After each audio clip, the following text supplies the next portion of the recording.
మనం కాలాన్ని శాసించలేం. ఈ కాలము ఉండాలి అంటే ఉండదు మనకి. అయ్యయ్యో పొద్దున్న వెళ్ళిపోయినటువంటి కాలం మళ్ళీ ఒక్కసారి వస్తే బాగుండు, మనకి రాదు కాలం. కానీ ఆ కాలము భగవంతునకు వశమై ఉంటుంది. అందుకే ఆ కాలము భగవంతుని యొక్క నడకయే కాలముగా ఉంటుంది. ఇక పోతన గారు శివుడంటే ఈ కంటితో చూసేటటువంటి స్వరూపమని అనుకుంటున్నావేమో. శివుడంటే ఏదో నువ్వు ఊహించినట్టుగా మెడలో పావులు వేసుకున్నవాడు, చంద్రవంకం ధరించినటువంటి వాడు, జటాజూటం ఉన్నవాడు, నాగాంబరములను కట్టుకున్నటువంటి వాడు, విభూతి పూసుకున్నవాడు ఆయన శివుడు అనుకుంటున్నావేమో.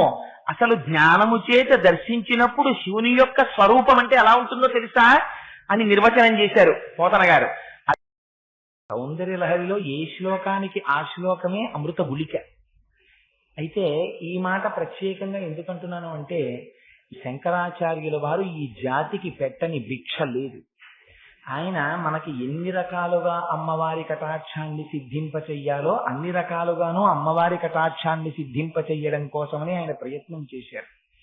అందుకోలేకపోతే అది మన దురదృష్టం తప్ప ఆచార్య పురుషులుగా శంకర భగవత్పాదుల యొక్క కృషిలో లోపం కాని మహాపురుషుడు ఆయన అహం బ్రహ్మాస్మి స్థాయికి దిగినటువంటి వారు జ్ఞానము చేత సర్వకాలములయందు పరమాత్మతో రమించగలిగినటువంటి స్థితిలో ఉన్న మహాపురుషుడు, తనని తాను పరమాత్మగా అనుభూతి చెంది ఆ జ్ఞాన స్థాయిలో ఉండగలిగినటువంటి సద్గురువు వారు మన కోసమని భక్తి స్థాయిలోకి వచ్చి మనం ఎలా అమ్మవారిని ఉపాసన చేసి అమ్మ గురించి 4 మాటలు చెప్పి శ్లోకాలు చెప్పి ప్రార్థన చేసి అమ్మ పాదములు పట్టి ఆవిడ అనుగ్రహాన్ని పొంది అనేక రకములైన ప్రయోజనములను సిద్ధింప చేసుకోవచ్చో, ఎలా జ్ఞానాన్ని పొందొచ్చో, ఎలా ఐశ్వర్యాన్ని పొందొచ్చో, ఎలా ఐదోతనాన్ని పొందొచ్చో, ఎలా భక్తిని పొందొచ్చో, ఎలా జ్ఞానాన్ని పొందొచ్చో, ఈ విషయాలన్నీ శంకరులు అనేక శ్లోకాలలో చెప్తూనే ఉన్నారు.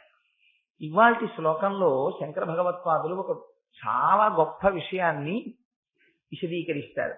అందులో అంటారు, శరజ్యోత్స్నా శుద్ధాం శశయుత జటాజూటమకుటాం వరత్రా సత్రాణ స్ఫటిక ఘటికా పుస్తకరాం సకృన్నత్వా నత్వా కథమివ సతాం సన్నిదధతే మధుక్షీరద్రాక్షా మధురి మధురీణా ఫణితయః అంటారు.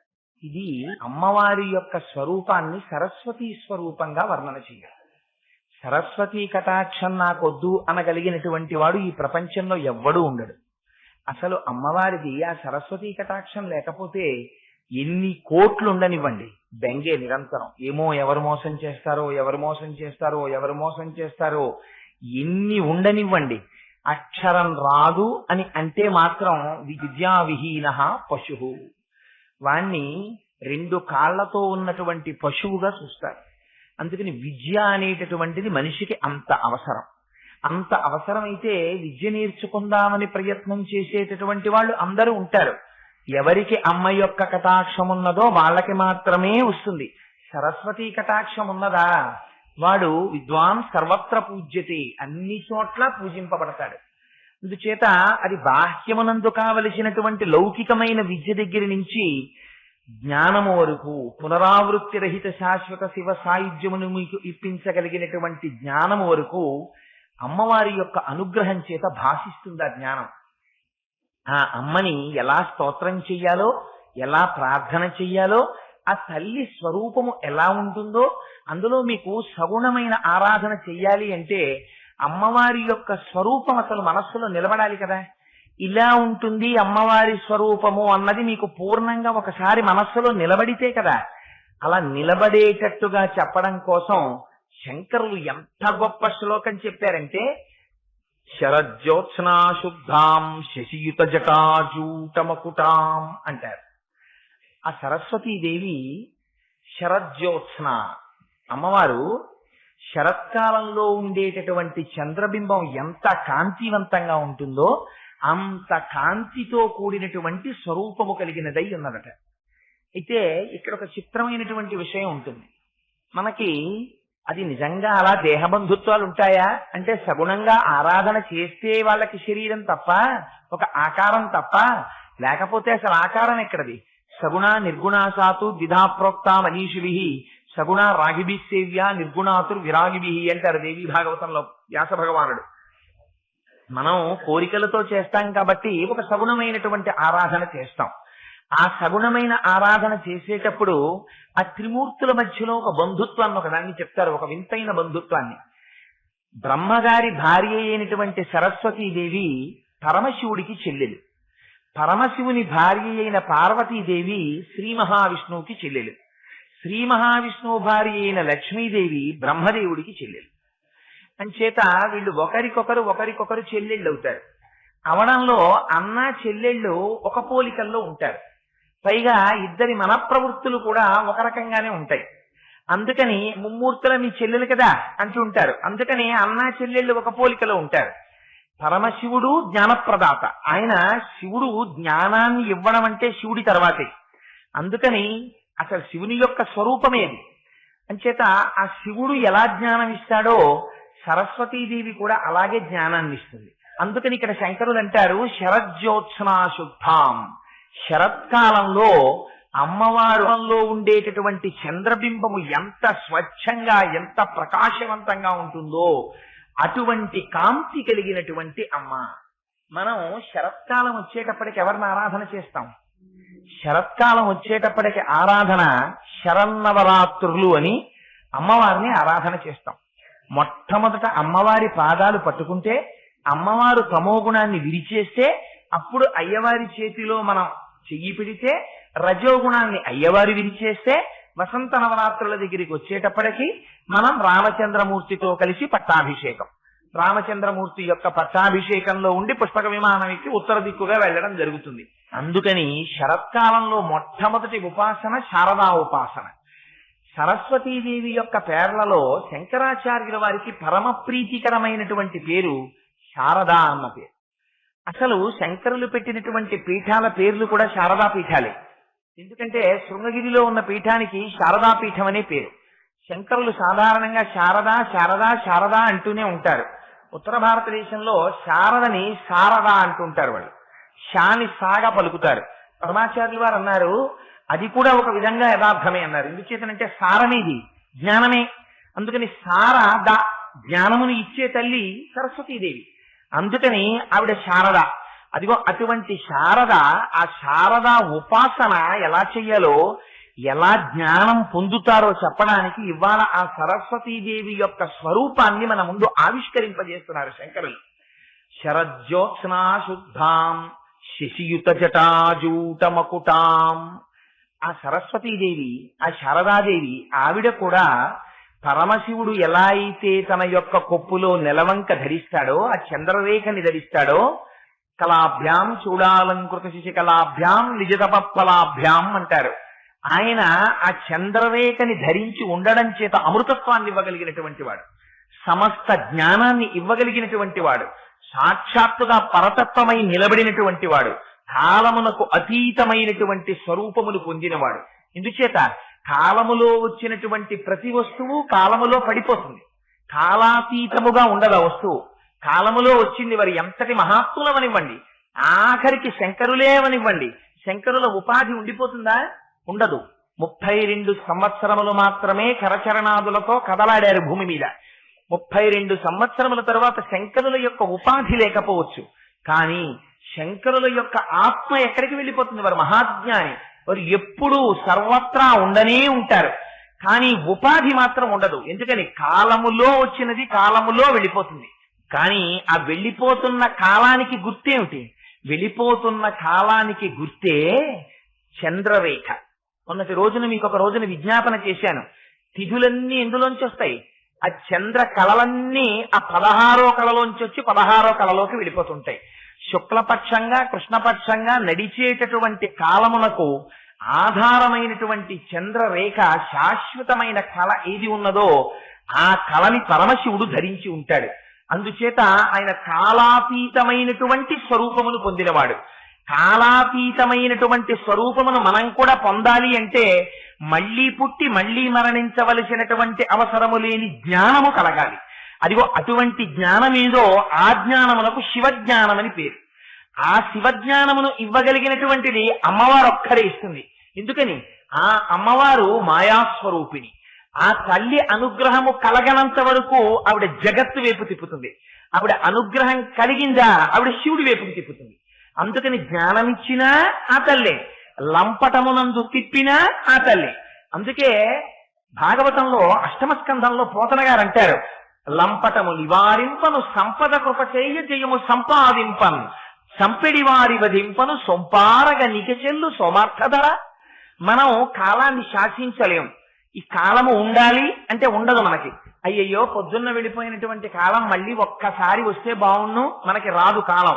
కానీ ఆ కాలము భగవంతునకు వశమై ఉంటుంది. అందుకే ఆ కాలము భగవంతుని యొక్క నడకయే కాలముగా ఉంటుంది. ఇక పోతన గారు శివుడంటే ఈ కంటితో చూసేటటువంటి స్వరూపమని అనుకుంటున్నావేమో. శివుడంటే ఏదో నువ్వు ఊహించినట్టుగా మెడలో పావులు వేసుకున్నవాడు, చంద్రవంకం ధరించినటువంటి వాడు, జటాజూటం ఉన్నవాడు, నాగాంబరములను కట్టుకున్నటువంటి వాడు, విభూతి పూసుకున్నవాడు ఆయన శివుడు అనుకుంటున్నావేమో. అసలు జ్ఞానము చేత దర్శించినప్పుడు శివుని యొక్క స్వరూపం అంటే ఎలా ఉంటుందో తెలుసా అని నిర్వచనం చేశారు పోతన గారు.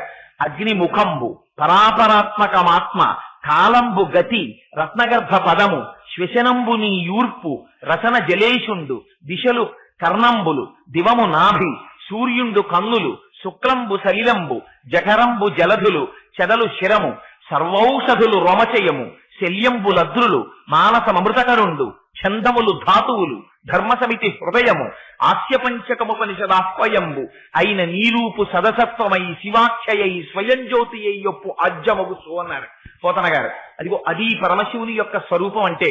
అందుకని అంటారు శంకర భగవత్పాదులు పరమశివుని ఉద్దేశించి, చంద్రోద్భాసిత శేఖరే స్మరహరే గంగాధరే శంకరే సర్పైర్భూషిత కంఠకర్ణ వివరే నేత్రోద్ధ వైశ్వానరే దంతిత్వకృత సుందరాంబరధరే త్రైలోక్య సారే హరే మోక్షార్థం కురుచిత్త వృత్తి మమలాం అంతైస్తు కింకర్మభి అంటారు.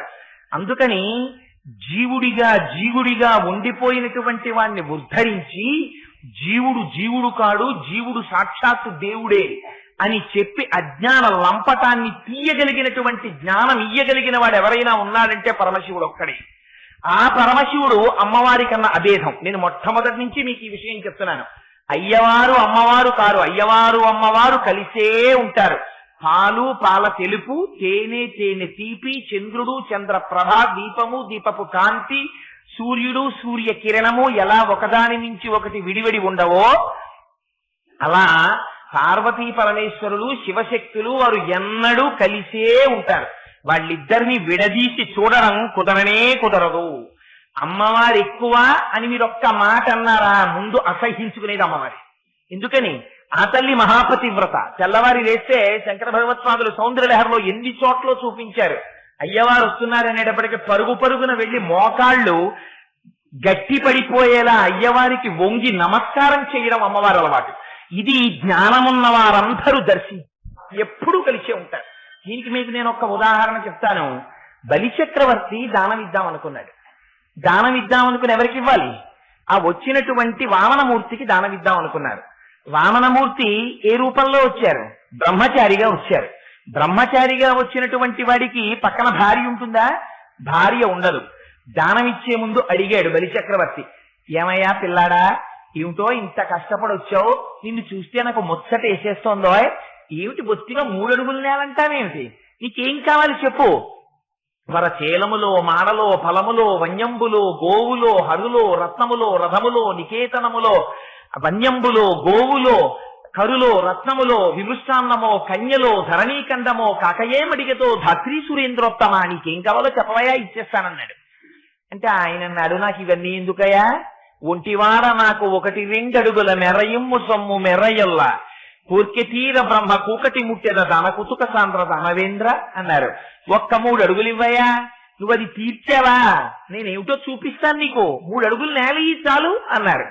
అంటే అబ్బో ఈయన పెద్ద లిస్టు చెప్పారు. ఆయన బ్రహ్మచర్య ఆశ్రమంలో ఉన్నవాడు ఏ వస్తువులు మాత్రమే ముట్టుకోవాలో ఆ వస్తువులు తప్ప ఇతరమైన వస్తువులు నాకెందుకని, గొడుగో జన్నిదమో కమండలయు నాకున్ ముంజియో దండమో వడుగేనెక్కడ కరుల్ వామాక్షుల శంభులెక్కడ నిత్యోచిత కర్మవెక్కడ మదాకాంక్షితంబైన 3 అడుగుల మేర యత్రోవకిచ్చుట బ్రహ్మాండంబు నా పాలికిన్ననడే.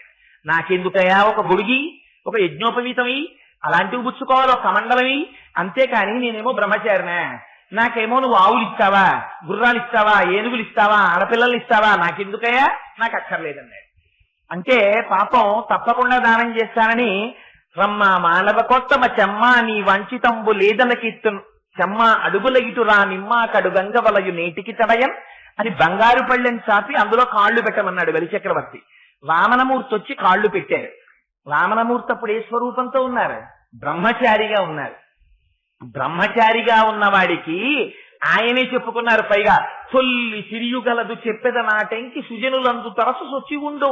ఒకనాడు ఐశ్వర్యం ఉండేది, ఆ స్త్రీ ఉండేది, అంటే లక్ష్మీదేవి ఉండేది. ఇప్పుడో నేను బ్రహ్మచారిగా ఉన్నాను, నాకెక్కడుంటుంది అని గోప్యంగా మాట్లాడారు.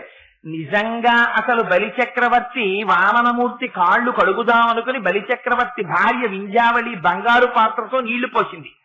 కడుగుదామని బలిచక్రవర్తి వామనమూర్తి యొక్క పాదముల మీద చెయ్యి పెడదామని ఇలా చూశారంటే బలిజైచేంద్రకరత్వయీ కృతజల ప్రక్షాళన వ్యాప్తికిం జలజాతాక్షుడు సాటి యోగి సుమన సంప్రార్థిత శ్రీదమున్ కలితానం రమా లలాట పదవీ కస్తూరికా సాదమున్ నలినామోదము రత్ననూపురము నానావేదమున్ పాదమున్ అన్నారు పోతన గారు. నాకు ఆ పాదం మీద ఏం కనపడుతోందో తెలుసా? పొద్దున్న నిద్ర లేవగానే భర్త పాదములకు తన నొసట ఉన్నటువంటి కస్తూరి తిలకం ఆయన పాదములకు తగిలేటట్టుగా శ్రీ మహాలక్ష్మి వచ్చి మోకాళ్ల మీద వంగి ఆయన పాదములకు లలాటము తగిలేటట్టు నమస్కరించినప్పుడు లక్ష్మీదేవి లలాటమనందున్న కస్తూరి తిలకము స్వామి పాదములకు అంటుకుని ఉండగా నాకు దర్శనం అవుతోంది అన్నారు పోతన గారు. బ్రహ్మచారిగా ఉన్న వామనమూర్తికి ఏమిటి, లక్ష్మీదేవి యొక్క తిలకం అనడం ఏమిటి? ఆ తల్లి తిలకం అటువంటిది. కస్తూరీ తిలకంచితేందు విలసత్వభాసి పాలస్థలిం కర్పూర ద్రవ విశ్వచూర్ణ కపురామోదోల్ల సద్వీటికాం లోలాపంగ తరంగ తైరితి కృపా సారైర్నతానందిని శ్రీశైల స్థలవాసినీం భగవతీం శ్రీమాతరం భావయే అంటారు. ఆ తల్లి ఎన్నడూ కస్తూరి తిలకం పెట్టుకుని ఉంటుంది. ఆ తిలకం అయ్యవారి పాదాల మీద కనపడింది. అందుచేత అమ్మవారు అయ్యవారు అసలు విడివడి ఉండడం అన్నది ఉంటుంది ఆ ప్రపంచంలో, ఎప్పుడూ ఉండదు. ఇద్దరు ఎన్నడూ కలిసే ఉంటారు. వాళ్ళు విడివడి ఉంటారు అన్న ఊహ, వారికన్నా వీరెక్కువ వీరికన్నా వారెక్కువ అన్న ఊహ అజ్ఞాన జనితమైనటువంటి ఊహ. అసలు నిజానికి వారిద్దరూ ఎప్పుడూ ఎన్నడూ ఒకరికన్నా ఒకరు ఎక్కువ కారు, ఒకరికన్నా ఒకరు తక్కువ కారు. జగద్గురువులైన శంకరులు అన్నారు ఈ మాట. వాళ్ళిద్దరూ నిజ తపఫలాభ్యాం, ఒకరి తపస్సుకి ఒకరు ఫలమై ఉన్నారు తప్ప ఒకరికన్నా ఒకరు తక్కువ కారు, ఒకరికన్నా ఒకరు ఎక్కువ కాదు. వాళ్ళిద్దరూ అంతగా కలిసిపోయినటువంటిది ఆ శివశక్తుల యొక్క స్వరూపం. అందుచేత శంకరులు అంటారు, శరజ్యోత్స్నా శుద్ధాం, ఈ జ్ఞానం ఇవ్వగలిగినటువంటి వాడు మళ్ళీ పుట్టవలసినటువంటి అవసరం లేని జ్ఞానం ఇవ్వగలిగినటువంటి వాడు పరమశివుడు ఒక్కడే. ఆయన జ్ఞానప్రదాత. అందుకే మెరిసిపోతుంటాడు, శుద్ధ స్ఫటికంలా తెల్లగా ఉంటాడు. ఆయన చెల్లెలు కదా సరస్వతీదేవికి కూడా అదే పోలిక. అందుకని ఆవిడ కూడా శరజ్యోత్స్నా శుద్ధాం మెరిసిపోతోంది. శశియుత జటాజూటమకుటాం, అమ్మవారు కట్టుకున్నటువంటి జటాజూటంలో ఆ పైన చంద్రరేఖ ప్రకాశిస్తోంది. ఇది ఎందుకు శంకరులు ఇంత ఘనంగా దాని గురించి చెప్పడం? మనకి అది ఒక ధ్యాన శ్లోకంగా ఉపయోగపడాలి. అమ్మవారి యొక్క అనుగ్రహాన్ని పొందడానికి, ఆ సరస్వతీదేవి ఆ శారదాదేవి యొక్క అనుగ్రహాన్ని మనం పొందడానికి అమ్మవారిని సాకార స్వరూపంగా వర్ణించి చూపిస్తున్నారు శంకరులు ఇవాళ. అందుకని శశియుత జటాజూటమకుటాం వరత్రా తత్రాన స్ఫటిక ఘుటికా పుస్తకరాం. ఈ శ్లోకాన్ని తప్పులు లేకుండా, ఉచ్చారణ దోషం లేకుండా రోజు అమ్మవారి పాదాల దగ్గర విజ్ఞాపన చేస్తే ఆ అమ్మ ఏ జ్ఞానం మీకు ఇవ్వదు. అసలు నిజానికి పిల్లలందరూ ఈ శ్లోకాలు నేర్చుకుని వీటిని ప్రతిరోజు అమ్మవారి పాదాల దగ్గర చెప్పుకోవాలి. ఎందుకని అందులో శంకరుడు ప్రశ్న చేశారు, ఎందుకు రాదు జ్ఞానం అని అడిగారు. జ్ఞానం వస్తుందని లేదు, ఎందుకు రాదన్నారు. అందుకని ఎంత గొప్పగా మాట్లాడారంటే వరత్రా సత్రాన స్ఫటిక ఘుటికా పుస్తకరాం. ఆ అమ్మ ఒక చేత్తో వరదముద్ర పట్టిందిట, ఒక చేత్తో అభయముద్ర పట్టిందిట. ఇది లలితాపరాభట్టారిక స్వరూపంలో అమ్మవారు వరదముద్ర అభయముద్ర పట్టదు. అందుకే మిగిలినటువంటి దేవతా స్వరూపాలు ఏవైనా వరదముద్ర అభయముద్ర పట్టచ్చు. వరదముద్ర అంటే ఇలాగా, అభయముద్ర అంటే ఇలాగా పడుతుంటాయి, ఇలాగా ఇలాగా. ఆ ముద్ర లలితాపరాభట్టారిక స్వరూపం పట్టుకోదు. ఎందుకంటే అందులో ఉన్నటువంటి ఔచిత్యం ప్రధానంగా అసలు అమ్మ వరదముద్ర, అమ్మ అభయముద్ర పట్టడం అంటే ఇంకా ప్రపంచంలో అంతకన్నా హాస్యాస్పదమైనటువంటి విషయం వేరొకటి లేదు. అసలు మీకు అమ్మవారు కోరినటువంటి కోర్కెలు తీర్చగలిగినది, భయాన్ని పోగొట్టగలిగినది ప్రపంచంలో అమ్మ ఒక్కటయే. ఎందుకని మీరేం పిలిచి అమ్మని పిలిచి స్తోత్రం చేసి, అమ్మ నాకు ఈ భయం వేస్తోందమ్మా, ఆ భయం పోగొట్టమ్మా అంటే చిన్నతనంలో అమ్మ మీకు భయం పోగొట్టిందా? అసలు మీకు నోట మాట మాట్లాడడం చేత కానటువంటి రోజులలో మీకు నిద్దట్లో ఉండగా ఎందుకు ఉలిక్కి పడ్డారో కూడా చెప్పలేరు. అసలు ఎందుకు చంటి పిల్లవాడు ఉలిక్కి పడ్డాడో తల్లికి కూడా తెలియదు. అలాంటిది పిల్లవాడు ఉలిక్కి పడతాడు. ఉలిక్కి పడగానే అమ్మ గబాలను ఒక్కసారి వీపు మీద చెయ్యేసి ఆ పిల్లాన్ని జోకొడుతుంది. ఏమి తెలుసో తెలియదు, మరి ప్రపంచంలో ఉన్నటువంటి సృష్టి రహస్యం ఏమిటో అమ్మ చెయ్యి పిల్లవాడికి తగిలిందా ఇంత భయమో పోతుంది వాడికి.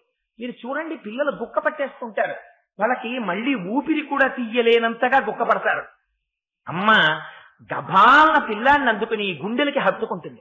హత్తుకోగానే వాళ్ళు ఏం ధైర్యం వస్తుందో తెలియదు. నల్లపడిపోయిన పిల్లాడు మళ్ళీ ఒక్కసారి ఊపిరి తీస్తాడు.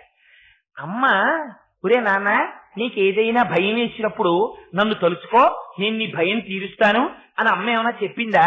అలా చెప్తే అర్థమయ్యే వయస్సా? అది అమ్మ చెప్పదు. నిజంగా అమ్మ అలా చెప్పిన నాడు అంతకన్నా అసహ్యకరమైన విషయం ప్రపంచంలో ఇంకోటి లేదు. నిర్భయమైనటువంటి పరిస్థితి అన్నది ప్రపంచంలో ఎక్కడైనా ఉంటే ఒక్క అమ్మ దగ్గర మాత్రమే. ఇంకా ప్రపంచంలో మిగిలిన ఎక్కడైనా ఎప్పుడైనా భయం అనేటటువంటిది ఏర్పడవచ్చు. జ్ఞాపకం పెట్టుకోండి, ఒక్క అమ్మ దగ్గర మాత్రం భయం అన్నది ఉండనే ఉండదు. లౌకికమైన అమ్మ దగ్గర నుంచి జగన్మాత అయినటువంటి పరాశక్తి వరకు అమ్మ పాదముల దగ్గర కూర్చున్న వాడికి భయం అన్న ప్రశ్న లేదు. అమ్మ పొదివి పట్టి కాపాడుకుంటుంది తన బిడ్డని. ఎందుకని మొన్నటి రోజున చెప్పాను, దృశాద్రాఢీయస్యాదరదలిత నీలోత్పల రుచ. ఆ తల్లి కన్నుల నిండా కారుణ్యం తప్ప వేరొకటి ఎరగనటువంటి తల్లి. అందుకని అమ్మ తప్ప ఎవరు మనకి కోరికల్ని తీరుస్తారు, ఎవరు మన భయాన్ని తీరుస్తారు? అందుకని లలితా స్వరూపం వరదముద్ర అభయముద్ర పట్టదు. కానీ సరస్వతీ స్వరూపంగా, శారదా స్వరూపంగా అమ్మవారు వరదముద్ర అభయముద్ర పడుతుంది. ఈ తేడా మనకి శంకరులు తెలియచేస్తున్నారు.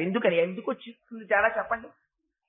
మీకు అమ్మ స్వరూపంగా కాపాడడంలో, అమ్మ స్వరూపంగా కోరికలు తీర్చడంలో అమ్మ ముద్ర పట్టక్కర్లేదు. కానీ మీరు అడుగుతున్న జ్ఞానం లౌకికమైనటువంటి జ్ఞానము దగ్గర నుంచి మళ్లీ పుట్టవలసినటువంటి అవసరం లేనటువంటి మోక్ష సామ్రాజ్యాన్ని పొందడానికి కావలసిన జ్ఞానం వరకు మీరు అడుగుతున్నారు. ఈ జ్ఞానం మీరు ప్రార్థన చేస్తే మాత్రమే లభిస్తుంది. భక్తిని గుండెల నిండా నింపుకుని, ఇది తెలుసున్నవారు కాబట్టే అంత జ్ఞాని అయినా శంకరులు భక్తికి అంత పెద్ద పీట వేశారు. అందుకే శివానంద లహరిలో అయినా ఆ భక్తి చిట్ట చివరికి ఎక్కడికి వెళ్ళిపోవాలి అంటే, అంకోలం నిజబీజ సంతచ రయస్కాంతోపలం సూచిక సాధ్వీ నైజ విభుం లతాక్షితిరుహం సింధు సరిద్వల్లభం ప్రాప్నోతీహ యథా తథా పశుపతే పాదారవిందద్వయం చేతో వృత్తి రూపేత్య తిష్టతి సదా సా భక్తి రిచ్యుచ్యతే అంటారు. ఆ భక్తి చిట్ట చివరికి నది సముద్రంలో కలిసిపోయినట్టు భగవంతుడిలో మనం కలిసిపోయేటట్టుగా జ్ఞానం ఇవ్వగలగాలి. ఆ జ్ఞానం ఎప్పుడు కలగాలి? ఇక్కడుండగానే కలగాలి. అందుకు ఇది ఋతుమంతం. ఇందులో ఉండగానే కలగాలి. ఇందులో ఉండగా కలిగితే ఏమవుతుంది? మీకు జ్ఞానం వచ్చిందనుకోండి, లోపల ఉన్నటువంటి ఆత్మ నేను అన్న జ్ఞానం వచ్చేసి వాడు ఆ జ్ఞానంలో నిలబడిపోయాడు అనుకోండి, ఇంక ఈ శరీరం గురించి వాడికి ఏం బెంగుండదు. ఈ శరీరాన్ని తృణప్రాయంగా తీసి పారేస్తాడు. ఎందుకని అది నేను కాదు. నేను కాని వస్తువుకి ఎంత ప్రమాదం రానివ్వండి, వెడుతుండగా ఈ కండువ గబాలన ఏ బండి చక్రంలోనో పడిపోయింది అనుకోండి, అయ్యో కండువా పడిపోయిందంటే అని వదిలేస్తాను. అంతేకాని అయ్యో కండువా పడిపోయింది అని ఒక నెలలాళ్ళు ఏమైనా నేను ఏడుస్తూ కూర్చుంటానా? నేనేం కూర్చోను. అలా అందుకే భగవాన్ రమణులు ఒక మాట చెప్తుండేవారు. ఎంత గొప్ప మాట చెప్పేవారంటే, వారు ఈ దేహములో ఉండాలి, జ్ఞానమును పొందాలి, పొంది ఇది నేను కాదన్న ధైర్యము ఏర్పడాలి మనుష్య జన్మలో. అది ఏర్పడడానికి ఇదే ఆధారం అయి ఉండాలి. ఏమండి ఇది నేను కాదు కదా, లోపల ఆత్మ నేను కదా అని చెప్పి దీన్ని వదిలేస్తానని చెప్పి కృతకంగా మాట్లాడకూడదు. మీరు భోజనం చేస్తారు, విస్తరి దేనికి తెచ్చుకుంటారు? విస్తరి ప్రయోజనం ఏమిటి? చిట్ట చివర పెంట కుప్పలో పారేయడానికే విస్తరి తెచ్చుకుంటారు, అంతే తప్ప విస్తరి ఎవరైనా బీరువాలో పెట్టుకోవడానికి తెచ్చుకుంటాడు ఏంటి? విస్తరి ఎప్పుడైనా పెంట కుప్ప మీదకే వెళ్ళాలి. కానీ విస్తరి చేస్తూనే అయ్యో చిట్ట చివరి ఇది పెంట కుప్పలోకే కదండి పోవలసింది అని విస్తరులన్నీ తీసుకెళ్లి మళ్ళీ పెంట కుప్పలో పారేస్తారా? పారేయరు. ముందు విస్తరాకేసుకోవాలి, నీళ్లు జల్లుకోవాలి, విస్తరి కడుక్కోవాలి, భోజనం పెట్టుకోవాలి, అందులో భోజనం చెయ్యాలి, ఉత్తరాపోసనం పట్టాలి, అప్పుడు ఆ విస్తరి మడిచి తీసుకెళ్లి పెంట కుప్ప మీద పారేయాలి. ఈ శరీరములో తాను ఉండాలి, గురువులను సేవించాలి, జ్ఞానమును పొందాలి, ఈ శరీరము కన్నా భిన్నమైనటువంటి ఆత్మ తానని తెలుసుకోవాలి, దాని యందు నిలబడాలి, అందులో రమించాలి. అప్పుడు తృణప్రాయంగా శరీరము తనంత తాను పడిపోతున్నప్పుడు తను సాక్షిగా నిలబడాలి, సాదాత్మత లేకుండా. ఈ జ్ఞానం ఎవరిస్తారు? ఈ జ్ఞానం మీకు ఎవ్వరు ఇవ్వరు. మీరు ఎంత ట్యూషన్ ఫీజు కట్టండి, ఎన్ని టర్మ్ ఫీజులు కట్టండి, గురువు కూర్చుని మీకు చెప్తాడేమో కానీ ఈ జ్ఞానము లోపలికి వెళ్లి నిలబడడం అనేటటువంటిది మాత్రం అమ్మవారి అనుగ్రహం ఉంటేనే జరుగుతుంది. ఆ అనుగ్రహాన్ని మన యందు ప్రసరింప చెయ్యడం కోసమని ఇవాళ శంకరులు ఎంత గొప్ప మాట చెప్తున్నారంటే, ఇదిగో ఈ భయానికి కారణమేమిటి? ఇది నేను అన్న భావన. ఈ భయాన్ని పోగొట్టి లోపల ఉన్నటువంటి ఆత్మ నేను అన్న జ్ఞానాన్ని పొందేటట్టు చెయ్యడమే వరప్రదానం చెయ్యడం. అందుకని వరత్రాసత్రాణ స్ఫటిక ఘుటికా పుస్తకరాం, 2 చేతులతో వరదముద్ర అభయముద్ర పట్టింది అమ్మ. వేరొక 2 చేతులతో ఒక దాంతో స్ఫటికమాల పట్టుకుందిట, ఒక దాంతో పుస్తకం పట్టుకుందిట. స్ఫటికమాల దేనికి సూచిస్తుంది? అది అక్షమాల. చంద్రశేఖర పరమాచార్యులు వారు ఒకసారి కంచిలో మాట్లాడుతూ ఈ శ్లోకం గురించి మాట్లాడుతూ ఈ అక్షమాల గురించి పరమాద్భుతమైన వ్యాఖ్యానం ఒకటి చేశారు. ఆయన అన్నారు, అక్షమాలలో 51 అక్షరాలుంటాయి, అదే అక్షమాలలో 51 పూసలుంటాయి. ఈ అక్షమాలకి అక్షరమాలకి తేడా లేదు అన్నారు. అక్షరాలు ఎన్ని ఉంటాయి? ఆ నుంచి ఛ వరకు 51 అక్షరాలు ఉంటాయి. ఈ అక్షరాల్ని ఆధారం చేసుకునే సమస్తమైన శబ్దములు పుడతాయి. ఆ శబ్దములలో ఏముంటుంది? అర్థం ఉంటుంది. శబ్దము అర్థము కలిసి ఏం చెయ్యాలి? అజ్ఞానాన్ని నివృత్తి చెయ్యాలి. ఈ శబ్దము ఎన్ని రూపాలుగా బయటకు వస్తుంది? పరా, పశ్యంతి, మధ్యమ, వైఖరి అనబడేటటువంటి 4 రూపాలతో పైకొస్తుంది.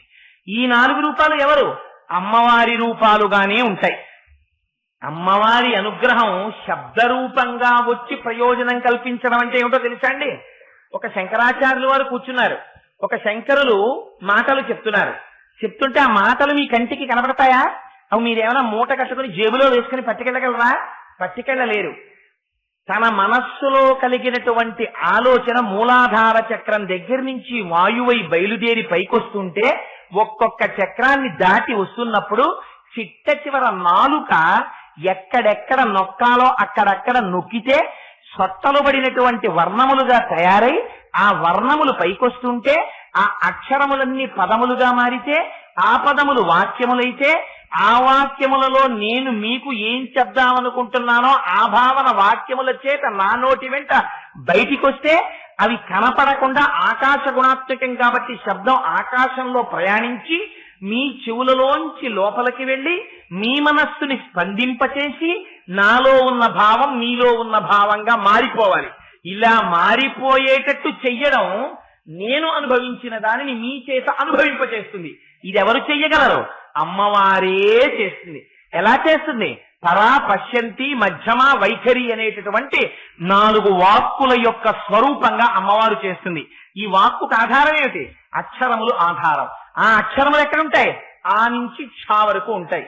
ఈ ఆ నుంచి ఛ వరకు ఉన్న అక్షరములే మారి మారి మారి మారి ఆ పక్కకి ఊ వస్తే ఆవు, ఈ పక్కకి ఇల్లు వస్తే ఇల్లు.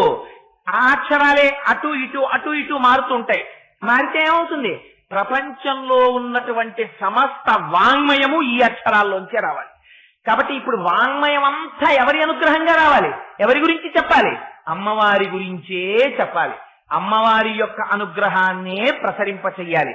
అందుకనే అమ్మా పటిక గుటిక, అదిగో నువ్వు చేతిలో ఆ జపమాలని పట్టుకున్నావు. రెండో అర్థం ఏమిటి? చేతిలో మీరు స్ఫటికమాల ఎప్పుడు పట్టుకుంటారు? జపం చెయ్యడానికి పట్టుకుంటారు. జపం ఏం చేస్తారు? జపం అంటే మీరు ఒక మంత్రాన్ని ఉపదేశం పొంది ఆ ఉపదేశం పొందినటువంటి మంత్రాన్ని లోపల తిప్పుతూ ఉంటారు. మననాత్ త్రాయితే ఇది మంత్ర, దాన్ని మననం చేస్తుంటే మీకు రక్షణ వస్తుంది అందులోంచి. అందుకని ఎన్ని మాటలు తిరుగుతోందో చూసుకోవడానికి ఆ జపమాలను అలా తిప్పుతూ ఉంటారు. ఇప్పుడు మీరు ఒక్క విషయం జ్ఞాపకం పెట్టుకోండి, మీరు చేసినటువంటి జపము తనంత తానుగా మిమ్మల్ని రక్షిస్తుందా, అయితే తిరిగినటువంటి జపమాల మిమ్మల్ని రక్షిస్తుందా? జపమాల ఏమైనా రక్షిస్తుందా? ఏమీ రక్షించదు. పోనీ నేను చేశాను అనుకుంటున్నటువంటి జపం మిమ్మల్ని రక్షిస్తుందా? రక్షించదు. ఏది రక్షిస్తుంది? మీరు చేసినటువంటి జపము చేత ప్రీతి పొందిన అమ్మవారు మిమ్మల్ని రక్షిస్తుంది.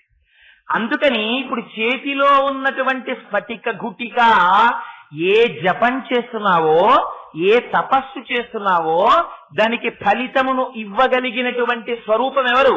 ఆవిడే. ఆవిడ ఎప్పుడు ఇస్తుంది? ఆవిడ ప్రీతి చెందిన నాడు. ఆవిడ ప్రీతి ఎప్పుడు చెందుతుంది?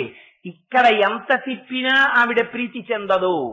రామకృష్ణ పరమహంస దీని గురించి ఒక అద్భుతమైన కథ చెప్పేవారు. వెనకటికి ఎప్పుడు భగవత్ సంబంధమైనటువంటి మాటలు మాట్లాడుతూ శిష్యులందరినీ చేరదీసి మంచి ప్రసంగాలు చేస్తూ ఎప్పుడు భగవత్ సంబంధంగా కాలం గడిపేటటువంటి ఆయన ఒక వీధిలో కాపరం ఉంటుండేవాడు పెంకుటింట్లో. ఎదురుగుండా ఓ పెంకుటిల్లు ఉండేది. ఆ పెంకుటింట్లో ఒక వ్యభిచారిణి ఉండేది. ఆ వ్యభిచారిణి తన యొక్క వృత్తి రీత్యా విటులను ఆకర్షిస్తుండేది ఆవిడ. ఈయన ఇక్కడ భగవత్ సంబంధంగా శిష్యులతో కాలం గడుపుతూ ఉండేటటువంటి ఆయన అస్తమానం అటు చూస్తుండేవాడు. అదిగో మళ్ళీ ఎవరో వచ్చారు, వాడిని లోపలికి తీసుకుపోతోంది, అయిపోయింది వాడి పని ఇక్కడతోటి, వాడి మెడలో ఉన్నవి తీసేసుకుంటుంది, వాడి వేళ్లకు ఉన్నవి తీసేసుకుంటుంది, వాడి డబ్బు తీసేసుకుంటుంది, దిక్కుమాలింది, ఇలాగే అందరినీ నాశనం చేసేస్తోంది అని మనసులో అనుకుంటుండేవాడు. ఆవిడ నా దౌర్భాగ్యం కొద్దీ నా శరీరాన్ని ఇలా ఫణంగా పెట్టి పడుపు కూడు తింటున్నాను, ఆ ఎదురింట్లో మహానుభావుడు హాయిగా శిష్యులతో ఎప్పుడూ భాగవతం చెప్తూ అనుష్ఠానం చేసుకుంటూ సంధ్యావందనం చేసుకుంటూ ఆ ప్రవచనాలు చేసుకుంటూ ఆయన ప్రశాంతంగా ఆయన బతుకుతున్నాడు అని ఈవిడ అనుకుంటూ ఉండేది. ఇద్దరూ శరీరాలు విడిచిపెట్టారు. యమభటులు ఈయన కోసం వచ్చారు, దేవదూతలు ఆవిడ కోసం వచ్చారు. వాళ్ళిద్దరూ కంగారు పడ్డారు. ఆయన అన్నాడు, లేదు పొరపాటు పడ్డారు, మీరు ఏదో అడ్రస్ పట్టుకురావడంలో, ఇటు మీరు రండి అటు వారు వెళ్ళండి అన్నారు. వాళ్ళు అన్నారు, మాకేం అడ్రస్లు చేంజ్ ఉండదు, అలాగా మేము కరెక్ట్ గా పట్టుకొస్తాం, మీకోసమే మేము వచ్చాం, ఆవిడ కోసమే వారు వచ్చారు అన్నారు. అదేమిటి? ఆవిడ బతికున్నంత కాలం చేసింది వ్యభిచారం అన్నారు. వ్యభిచారం శరీరం చేసింది, మనస్సు పరమాత్మ కైంకర్యం చేసింది. నువ్వేం చేశావు? నీ శరీరం పూజా మందిరంలో కూర్చుంది, నీ మనస్సు వ్యభిచారం చేసింది.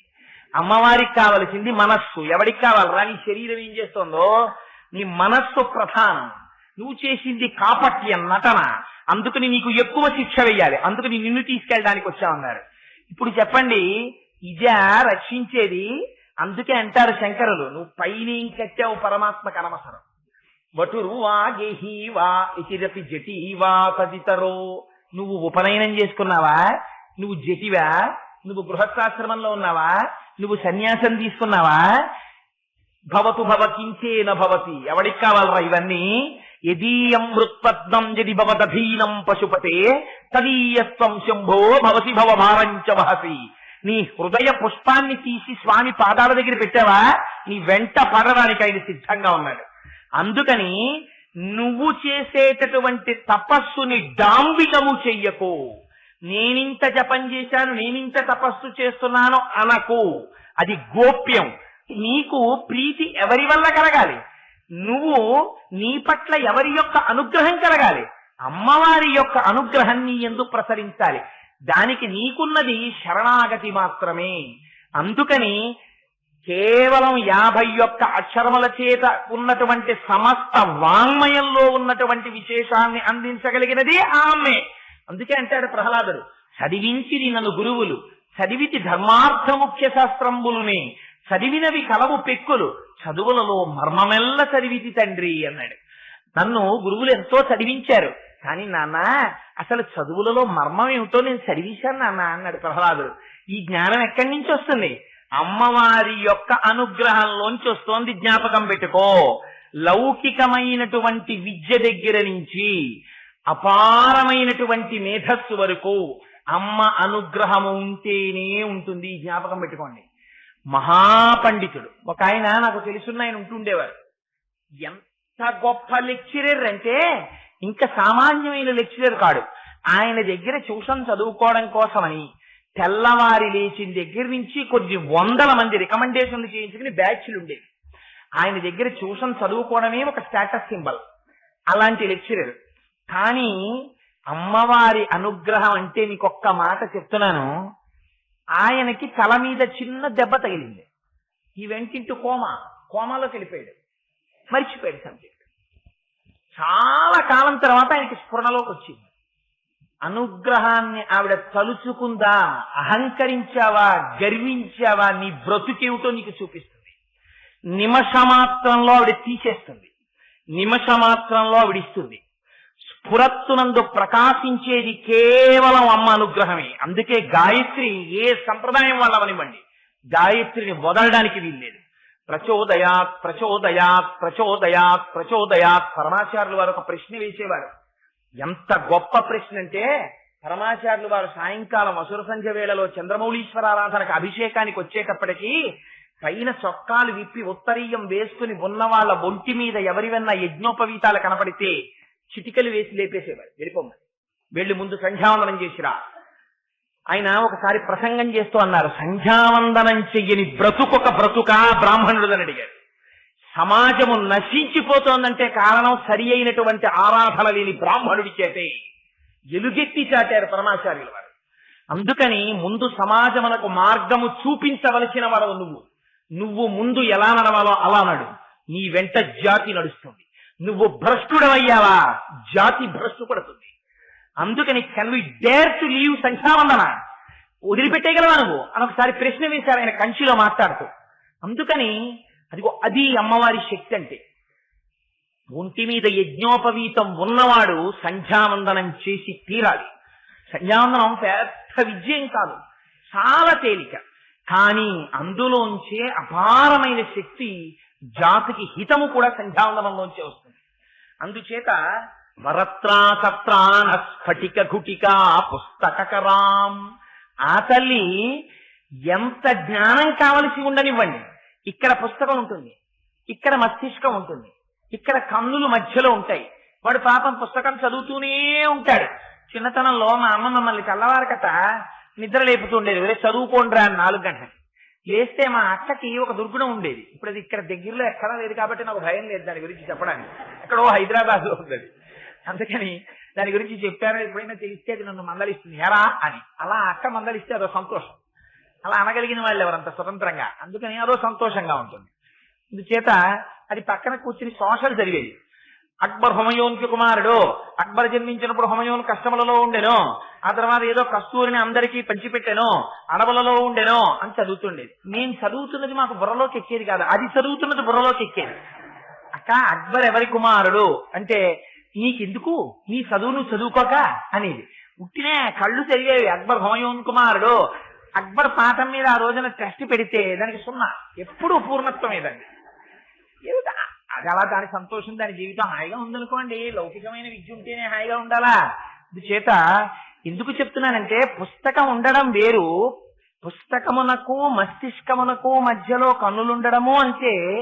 ఒకే పుస్తకాన్ని 9 పిల్లలకి మీరు ఇవ్వండి, 1 గంట పోయిన తరువాత పిలిచి మాట్లాడండి, ఒక్కొక్కరి మేధస్సులోకి ఒక్కొక్క రకంగా ప్రవేశిస్తుంది. ఎవరా ఎక్కించిన తల్లి? అది అమ్మవారి అనుగ్రహం అంటే. దట్ కెనాట్ బి మెజర్డ్, దాన్ని మీరు కొలవలేరు. సమస్త జ్ఞానము, పుస్తకగతమైనటువంటి జ్ఞానము ఏది ఉన్నదో, లౌకికమైన విద్యలు ఏ ఉన్నాయని మీరు అనుకుంటున్నారో, ఆత్మోద్ధరణ ఇయ్యగలిగినటువంటి పునరావృత్తి రహిత శాశ్వత శివ సాయుధ్యం ఇయ్యగలిగిన మోక్ష జ్ఞానము నుండి లౌకికమైన విద్యల వరకు, లలిత కళల వరకు సమస్తము అమ్మవారి యొక్క అనుగ్రహము చేత మాత్రమే భాషిస్తాయి. అటువంటి తల్లి దగ్గరికి శంకరులు మాటలు వెయ్యడంలో ఉన్న అందం చూడండి. వరత్రా సత్రాన స్ఫటిక ఘుటికా పుస్తకరాం. ఇప్పుడు నువ్వు గుండెల మీద చెయ్యేసుకుని ఇది నా కలము నుండి జాలువారినది అనను. నీ మేధస్స, నీ వెనక అమ్మవారు ఉంది, అమ్మవారు పలికిస్తోంది. ఇదే ఇన్ని చెప్పిన శంకరులు సౌందర్యలహరిలో చిట్ట చివరి శ్లోకం చెప్తారు. నేను చెప్పడం ఏమిటమ్మా, నీ గురించి ప్రణంతుం స్తోతుం వా కథమకృత పుణ్య ప్రభవతి అంటారు మొదటి శ్లోకంలో. నేనా అమ్మ నీ గురించి చెప్పగలిగిన వాణ్ణి. నీ గురించి చెప్పాలంటే హరిబ్రహ్మేంద్రులు చెప్పలేకపోతున్నారమ్మా, నేనేం చెప్పను. నీ గురించి చెప్పడానికి నీ అనుగ్రహం ఉంటే చెప్తాను. నేను ఎంతటి వాడమ్మా అన్నారు శంకరులు. సుందరకాండలో హనుమ మద్విశిష్టాశ్చ తుల్యాశ్చ సంతి తత్ర వనౌక సహా మత్త ప్రత్యవర కశ్చిన్ నాస్తి సుగ్రీవ సన్నిధవు అన్నాడు. అమ్మా అందరికన్నా నీ తక్కువ వాడినమ్మా, నాకన్నా పెద్దవాళ్ళు ఉన్నారు కానీ నాకన్నా తక్కువ వాళ్ళు అసలు లేరమ్మా సుగ్రీవుడి దగ్గర అన్నాడు. ఇది వినయ సంపత్తి. ఈ వినయ సంపత్తి ఎక్కడుందో అక్కడ భక్తి ఉంటుంది. ఎక్కడ భక్తి ఉందో అంతకాలము అమ్మవారి కటాక్షం ఉంటుంది. ఒకసారి నువ్వు ఆ భక్తి గాడి తప్పి తలెత్తినంత వాణ్ణి నేనని అన్నావా, నీ అంత వాడివి నువ్వురా, నీ సంగతి నువ్వు చూసుకో అని అమ్మందావిడి బతుకు బయటెడిపోతుంది. అందుకని వరత్రా తత్రాణ స్ఫటిక గుటికా పుస్తకరాం సకృన్నత్వా నత్వా కథమివ సతాం సన్నిధతే. ఇక్కడ వేసేశారు శంకరాచార్యులు అసలు రహస్యం అంతా. ఈ జ్ఞానం రావడానికి ఎంత పూజ చెయ్యాలి అమ్మవారిని, ఎంత పూజ చేస్తే, ఏ నోము చేస్తే, ఏ వ్రతం చేస్తే, ఎన్ని నామాలు చదివితే అమ్మవారు అటువంటి జ్ఞానాన్ని ఇస్తుంది అంటే శంకరులు అన్నారు సకృన్నత్వా నత్వా కథమివ సతాం సన్నిధతే. నువ్వు బుద్ధిమంతుడవైతే, ఎలాంటి మిలిక వేసేశారో చూడండి అక్కడ.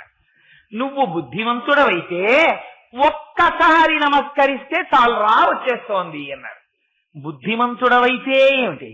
బుద్ధిమంతుడవైతే అంటే నువ్వు భక్తి కలిగిన వాడవైతే, నువ్వు నేర్చుకున్న ఏది నీ సొంతము కాదు, నీ యందు ప్రకాశిస్తున్న సమస్తము భగవద్విభూతి, అమ్మవారి అనుగ్రహమని నువ్వు అనగలిగితే, ఆ తల్లి నన్ను కృతార్థుణ్ణి చేసి 4 మాటలు చెప్పించిందని నువ్వు మురిసిపోగలిగితే నువ్వు అమ్మ చేసి ఉపకరణం అవుతావు.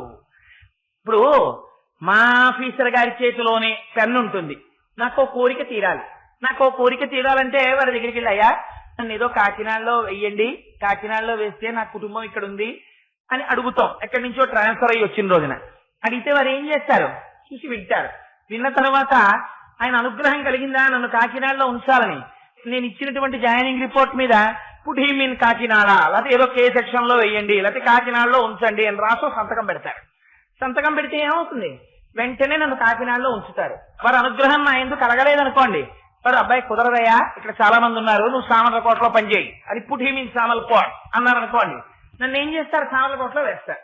నన్ను కాకినాడలో వేయమని మా ఆఫీసర్ గారు రాస్తే ఆ పెన్ను వెంటనే గబగబా నా వెనకాతలు బయటికి వచ్చి, ఎరా థ్యాంక్స్ చెప్పకుండా వెళ్ళిపోతున్నావు, నేనే నీకు రాసింది కాగితం మీద అందనుకోండి. అంతకన్నా హాస్యాస్పదమైన విషయం ఏమైనా ఉందా? పెన్ను రాసింది, పెన్ను రాసిందా, పెన్ను పట్టుకున్నవాడిదా అధికారం, పెన్నుదా అధికారం. ఆయన పెన్నులో ఉందండి శక్తి అంటారు, కానీ నిజంగా పెన్నులో ఉందా శక్తి? ఆయనలో ఉంది అధికారం, అది పెన్ను ద్వారా ప్రసరిస్తోంది. అందుచేత ఆ కళానికి గొప్పతనం వచ్చింది. అమ్మో ఆ పెన్ను తలుచుకుంటే మనని చాలా అల్లరి పెట్టేస్తుంది అంటాడు. పెన్ను తలుచుకుంటే అంటే పెన్నుకు ప్రాణం ఉందనే, పెన్ను పట్టుకున్నవాడి శక్తి అటువంటిదని. అలా అమ్మవారి చేతిలో పనిముట్టుగాను ఉండడం వల్ల ఈ వైభవమా, నీదిగా ఈ వైభవమా, ఇది నువ్వు గుర్తిరిగితే, ఈ భక్తి నీయందుంటే నువ్వు బుద్ధిమంతుడవు. ఆ భక్తి కలిగిన వాడు ఎన్ని నమస్కారాలు చెయ్యాలి, ఎంత పూజ చెయ్యాలి, ఏమీ చెయ్యక్కర్లేదు. ఏం చేస్తే చాలు, ఒక్కసారి వెళ్ళి సకృన్నత్వా ఒక్కసారి అమ్మవారి పాదాల దగ్గర పడిపోయి నమస్కారం చేస్తే చాలు, ఇచ్చేస్తుంది ఆవిడ. ఏమిటి ఇచ్చేస్తుంది? మధుక్షీరద్రాక్ష మధురి మధురీనాహ ఫణితయ. మధువు తేనె లాంటి మాటలు, క్షీర పాలల్లాంటి మాటలు, ద్రాక్ష పళ్ళల్లాంటి మాటలు, అంత అద్భుతమైనటువంటి కవన శక్తిని, కవిత్వాన్ని, అటువంటి మాటలు చెప్పగలిగిన శక్తిని అమ్మవారి ఇచ్చేస్తుంది. ఏమిటిది గమ్మత్తుగా ఉంది. ఒక్కసారి నా బుద్ధిమంతుడై నమస్కరిస్తే అమ్మ ఇలాంటి జ్ఞానాన్ని ఇస్తుంది. ఏమిటి ఇందులో ఉన్న రహస్యం అంటే, మధువు అంటే తీపి, తేనె. తేనె మీరు ఎంత తేనె తాగండి, ఇంత తేనె తాగేశాం అబ్బా ఇంకొద్దండి తేనె అనగలమా? ఎంత తేనె తాగినా ఎంత బాగుంటుందో పరగడుపున తప్పకుండా 2 చెంచాలు తేనె తాగుతుండండి మీరు. ఏ డాక్టర్ గారన్నా చెప్పారనుకోండి, నిజంగా ఎంత పుణ్యాత్ముడో ఆయన. ఎందుకంటే పొద్దున్నే లేచి మొహం కడుక్కోగానే 2 చెంచాలు తేనె తాగితే ఇంకో 2 చెంచాలు కూడా ఇస్తే బాగుండనిపిస్తుంది. అంత బాగుంటుంది ఆ తేనె రుచి. అందుకని ఆ మాటలు వింటున్న కొద్దీ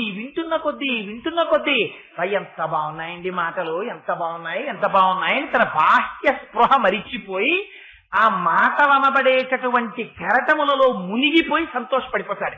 ఈ శక్తి ఎక్కడి నుంచి వస్తోంది? అమ్మవారి అనుగ్రహముగా వచ్చుతున్నది. మధు క్షీర. అయితే మాటలలో 2 రకాల మాటలు ఉంటాయి. దీన్ని చంద్రశేఖర పరమాచార్యులు వారు చెప్పి పొడిచారు. కేవలం కూర్చోపెట్టుకుని ఒక్కొక్కడు మాట్లాడతారు. మీరు చూడండి, ఎప్పుడైనా సిమెంట్ బెంచీలు ఉంటాయి కొన్ని ప్రదేశాల్లో, అవి ప్రత్యేకం దీనికోసమే ఉద్దేశింపబడతాయి. సాయంకాలాలు అక్కడికి చేరుతారు అందరూ. చేరి ఇంకా కూర్చుని ఆ సబ్జెక్టు ఈ సబ్జెక్టు అని ఉండదు, సమస్తమైన సబ్జెక్టులు మాట్లాడతారు ఒక్క భగవంతుడు తప్ప. అన్నీ మాట్లాడుకుంటారు. అన్ని మాట్లాడుకోవడంలో ఒక్కొక్కడి నైపుణ్యం ఉంటుంది. వాడు ఇవాళ వాళ్ళ ఇంట్లో పప్పుచారు ఎలా చేశారో చెప్తాడు. ఎప్పుడు 80 ఏళ్ల వయస్సులో పప్పుచారు ఎలా చేశారో, ఆ పప్పుచారు తను నిద్రవోల్లో ఎలా తిన్నాడో, ఆ పప్పుచారు గూడెంలో ఎలా తిన్నాడో, ఆ పప్పుచారు కలకత్తా ట్రాన్స్ఫర్ అయినప్పుడు దొరక్క తను ఎంత క్షోభించిపోయాడో, తన జీవితమే పోయినట్టు ఎంత బాధపడ్డాడో వాడు అది చెప్పుకుంటుంటాడు. అయితే చిత్రం ఏమిటంటే అది ఎంత ఆకర్షణీయంగా ఉంటుందంటే 8 అయిపోతున్నాయి, ఇలా వాచీలు చూసుకుంటూ మిగిలిన వాళ్ళందరూ పప్పుచారు గురించి వింటారు. ఇంటికెళ్ళి, అయ్యా మీరు ఇంతసేపు దేని గురించి విన్నారండి? నేను పప్పుచారు గురించి వినొచ్చానే అని భార్యకు కూడా చెప్పగలరా? ఇది ఎందుకు పనికొస్తుందంటే మళ్ళీ ఓసారి తలుచుకుని నవ్వుకోవడానికి పనికొస్తుంది తప్పించి మిమ్మల్ని ఆత్మోద్ధరణం ఏమైనా చేస్తోందా? మీకు వెళ్లిపోయినటువంటి కాలాన్ని భగవత్ స్వరూపంగా మిమ్మల్ని ఉద్ధరించడానికి పనికొస్తోందా? పనికి రాదు. పరమాత్మ స్వరూపాన్ని మీలోకి ప్రవేశపెట్టి భగవంతుని యొక్క అనుగ్రహం మీ యందు ప్రసరించడానికి హేతువయ్యేటటువంటి భగవత్ సంబంధమైన భాషణము ఏది ఉన్నదో అది మాత్రమే మీకు పుష్టినిస్తుంది. అందుకని కేవలం తీయగా ఉంటే సరిపోతుందా? సరిపోదు. అది లోపలికి వెళ్ళి బలాన్ని ఇవ్వాలి. అయితే బలాన్ని ఇవ్వాలని అది పట్టుకుని అసలు మీకు ఏమిటో అసలు ఆ విషయం అర్థం కాకుండా దాన్ని పట్టుకుని వ్యాకరణంలోకి, ధాతువుల్లోంచి, అందులోకి ఇందులోకి వెళ్ళిపోయి చెప్పేశాడు అనుకోండి. ఆయన ఏమిటో చాలా చెప్పారు కానండి అది ఏమిటో మాకేం బుర్రలోకి ఎక్కలేదండి, అదంతా ఏమిటో అన్నాడు. బీజాక్షరం అన్నాడు, ధాతు అన్నాడు, శబ్దం అన్నాడు, పొల్లు అన్నాడు, హల్లు అన్నాడు, అచ్చు అన్నాడు, ఒత్తు అన్నాడు, అదన్నాడు, ఇదన్నాడు, దాంట్లోంచి ఇది వస్తున్నాడు, ఇందులోంచి అందులోంచి వస్తుంది అన్నాడు. ఏదో చాలా శక్తివంతం అన్నాడు కానండి ఇది అని చెప్పడం మాకు కుదరదండి అంటే. అందుకని ఏమవ్వాలి? పసిపిల్లలకి ఏం పడుతుంది? తల్లి పాలు పడుతుంది. పాలు ఏమైపోతాయి? లోపలికి వెళ్ళి జీర్ణం అయిపోతాయి. పాలు జీర్ణం అవ్వకపోవడం అన్నది ఉండదు. అలా ఎంతమంది విననివ్వండి. అందుకే సార్వభౌమిక మతము అని పేరు సనాతన ధర్మానికి. సర్వభూమికలలో ఉన్న వాళ్ళని ఉద్ధరించగలదు. అలా ఉద్ధరించగలిగేటట్టు అందరినీ భగవంతుడి వైపుకి తిప్పగలిగినటువంటి భాషణా చాతుర్యము ఎవరిలో ఉన్నదో, ఎవరు భగవంతుణ్ణి తాను అనుభవించిన దాన్ని తన చుట్టూ చేరినటువంటి భక్తుల మనస్సుల్లోకి ప్రవేశపెట్టగలుగుతున్నాడో అటువంటి వాడు ధన్యుడయ్యున్నాడు. ఆసక్తి ఎక్కడి నుంచి వస్తోంది? ఆ పాలు పట్టగలుగుతున్నాడంటే అమ్మవారి అనుగ్రహంగా పడుతున్నాడు. శ్రీభాష్యం అప్పలాచార్య స్వామి వారి శరీరం విడిచిపెట్టి సంవత్సరం అయిపోయింది. ఈ కాకినాడ పట్టణంలో ఇప్పటికీ శ్రీభాష్యం అప్పలాచార్య స్వామి వారి పేరు చెప్పుకోవడం వల్ల, ఆయన మాటలు వినడం వల్ల జీవితాలు మార్చుకున్న వాళ్ళు కొన్ని వేల మంది ఉన్నారు. ఆయన పేరు చెప్తే సాష్టాంగ పడిపోయే వాళ్ళు ఉన్నారు. ఎక్కడి నుంచి వచ్చింది అప్పలాచార్య స్వామి వారి వాక్కుక శక్తి? అంతకుముందు రామాయణం చెప్పలేదా? ఎందరో చెప్పారు, చెప్తున్నారు, చెప్పిన వాళ్ళు ఉన్నారు. ఆయనకు ఒక్కరికే అంత ప్రతిష్ట రావడమే, ఆయన చెప్పిన రామాయణమే ప్రజల మనస్సుల్లోకి వెళ్ళిపోయి స్థిరంగా నిలబడిపోవడమే ఆయన యందు అమ్మ యొక్క అనుగ్రహం కలిగిందంత స్ఫుటంగా. అందుచేత మధు క్షీర ద్రాక్ష పండు కూడా చాలా తేలికగా జీర్ణమైపోయేటటువంటి పదార్థములలో అదొకటి. పైగా ద్రాక్ష పండుని వీరు ఇలా చిరిపారనుకోండి, చుక్క నోట్లో కొడుతుంది. ద్రాక్ష పండు ఇలా చిరిపితే ఆ గింజ కబాల మెత్తటి పదార్థంతో గుజ్జుతో లోపలికి వెళ్ళింది అనుకోండి, ఎంత తీయగా ఉంటుందో. అలా అటువంటి గొప్ప కవితాశక్తిని, అటువంటి వాక్జరిని ఇవ్వగలిగినటువంటిది అమ్మవారు. ఇచ్చిందా? ఒక్కసారి నమస్కారం చేస్తే ఏమండి అంత శక్తి ఇచ్చేస్తుందా? అంత జ్ఞానం ఇచ్చేస్తుందా అమ్మవారు? ఒకటి కాదు, మీకు ప్రపంచంలో ఎన్ని ఉదాహరణలున్నాయో, కాళిదాసు గారికి అంత కవిత్వ శక్తినిచ్చింది ఎవరిచ్చారు? అమ్మవారు ఇచ్చింది. కేవలం అమ్మ కటాక్షంతో చూసిందంతే. వెంటనే కాళిదాసు గారు శ్యామలాదండకం చెప్పారు. ఎక్కడి నుంచి వచ్చింది కాళిదాసు గారికి ఆ శక్తి? అమ్మవారు మూకుడని కంచిలో దేవాలయంలో ఎప్పుడు కూర్చునుండేవారు. ఆయన పేరేమిటో కూడా ఎవరికీ తెలియదు. ఆయన మూగివాడు. సాధారణంగా మూగితనం ఉంటే చెవుడు కూడా ఉంటుంది. ఆయన ఎప్పుడు మాట్లాడేవారు కాదు, అలా కూర్చుని ఉండేవారు. ఆయన అదృష్టం పట్టింది. ఒకనాడు అమ్మవారు అలా వెళ్ళిపోతూ చూసింది. చూసి నిర్హేతుకంగా అమ్మ తన యొక్క కరుణని ప్రసరింపచేసింది కళ్ళల్లోంచి. అంతే. కొంతమంది అంటారు మూకుడికి తన తాంబూలం తీసి ఆయన నోట్లో పెట్టిందంటారు. ఏదైతేనే అమ్మ కరుణ ప్రసరించిందంటే వెంటనే ఆయన నోటి వెంట 500 శ్లోకాలు వచ్చాయి. 500 శ్లోకాలు కూడా ఎంత గొప్పగా వచ్చాయో తెలుసా అండి? మూక పంచశతి అని పేరు దానికి. ఆయన అమ్మవారి మీద వెంటనే ఆర్యాశతకము అని ఒక శతకం చెప్పేశారు. అమ్మ ఒక్క చిరునవ్వు నవ్వింది. మందస్మిత శతకము అని చిరునవ్వు మీద 100 శ్లోకాలు చెప్పేశారు. వెంటనే అమ్మవారి కటాక్షం ఎలా ఉంటుందో చూశారు. కటాక్ష శతకము అని అమ్మవారి యొక్క కటాక్షం మీద 100 శ్లోకాలు చెప్పేశారు. అమ్మవారి యొక్క పాదముల వంక చూశారు. పాదారవింద శతకము అని 100 శ్లోకాలు చెప్పేశారు. అమ్మవారి యొక్క వైభవాన్ని వర్ణన చేస్తూ స్తుతి శతకము అని 500 శ్లోకాలు చెప్పేశారు. అది మూక పంచశతి అని ఇప్పటికీ కూడా అమ్మవారి గురించి చదువుకునే వాళ్ళు పొంగిపోయేటటువంటి పంచశతిలో ఆ శతకాలవి. అమ్మవారి అనుగ్రహంతో మూకుడు ఆనాడు పలకలా, ఒక మూగివాడి చేత తల్లి పలికించరా? అంతవరకెందుకు, ఈ మధ్య కాలంలో జరిగిన సంఘటన ఒకటి మీకు చెప్తాను. నిన్నటి రోజున మీకు జంబుకేశ్వర క్షేత్రం గురించి మీకు కొన్ని మాటలు విజ్ఞాపన చేసి ఉన్నాను. ఆ జంబుకేశ్వరంలో పూర్వకాలంలో మోహనాంగి అని ఒక ఆవిడ దేవాలయంలో తుడవడం, భగవంతుడి యొక్క అర్చన చేసేటటువంటి పళ్ళాలు చెంబులు మొదలైనటువంటివి కడగడం, సిద్ధం చేయడం, ఇలాంటివి చేస్తూ ఉండేది. ఇప్పుడు గొప్ప సౌందర్య రాశి, పేరు కూడా మోహనాంగి. ఆవిడ సహజంగా గొప్ప శివభక్తురాలు. అదే ఆలయంలో వరదన్ అని చెప్పి ఒక విష్ణు భక్తుడు ఒక ఆయన ఉండేవారు, వైష్ణవ భక్తుడు. శ్రీ మహావిష్ణువుకి పరమశివుడికి తేడా ఏం లేదు, ఇద్దరు ఒకటే, ఒకడే పరబ్రహ్మం. ఏకస్వమేవ బహుదా భవభాసిలోకే నిశంకధీర్ వృషభకేతన మల్లినాథ. ఒక స్వామి అలా ప్రకాశిస్తాడు, శివకేశవుల మధ్య భేదమేం ఉండదు. అందుకనే ఆ వరదన్ జన్మతః వైష్ణవుడు కావడం చేత ఆయనకి ఏం పని చేస్తుండేవారంటే, అంటే వైష్ణవులంటే ఆ పని చేస్తారని కాదు నా ఉద్దేశ్యం, ఆయన విష్ణు భక్తుడు కావడం చేత మోహనాంగి శైవ కుటుంబంలో జన్మించింది. ఆవిడ ఒక ప్రతిజ్ఞ చేసింది, నేను ఎవరిని వివాహం చేసుకున్నా వాడు శైవుడైతేనే నేను వివాహం చేసుకుంటానండి ఆవిడ. ఈ వరదన్కి మోహనాంగిని వివాహం చేసుకోవాలని కోరిక. ఈయన ఏం చేసేవాడంటే రోజు అమ్మవారికి అయ్యవారికి నివేదన చెయ్యడానికి కావలసినటువంటి పదార్థాన్ని వండుతుండేవాడు ఆలయంలో. ఆ వంట చేసిన పదార్థాలు మహానైవేద్యం చేస్తుండేవారు స్వామికి. ఈ వరదన్ ఆ మోహనాంగిని అడిగాడు వివాహం చేసుకోమని. అయితే ఆవిడండి, నువ్వు శైవుడవైతేనే నేను వివాహం చేసుకుంటాను. ఆయన, మీరు చాలా జాగ్రత్తగా గుర్తుపెట్టుకోవాలి, భగవంతుడి కోసమని శైవుడిగా మారలేదు, మోహనాంగి కోసమని శైవుడిగా మారి ఒక రోజున ఆయన చేసింది ఏమిటో తెలుసా అండి? దేవాలయంలో కూర్చున్నాడు, తొందరగా పని అయిపోయింది, వచ్చి కూర్చున్నాడు ఒక స్తంభానికి ఆనుకుని. మోహనాంగి కూర్చుని ఆవిడికి ఎప్పుడు శివభక్తి, శివుని యొక్క వైభవాన్ని ఆవిడ వర్ణిస్తోంది. ఆయన మనస్సు అకస్మాత్తుగా శివకథలు వింటూ లయమైపోయి పొంగిపోయి మానసికంగా తనలోంచి తాను లేచి జంబుకేశ్వరంలో పరమశివుడికి అమ్మవారి పాదముల మీద పడి నమస్కరించాడు. లేచి వెళ్ళలా, అక్కడే కూర్చుని. ఎంత ఆశ్చర్యకరమైన విషయం జరిగిందో తెలుసా అండి?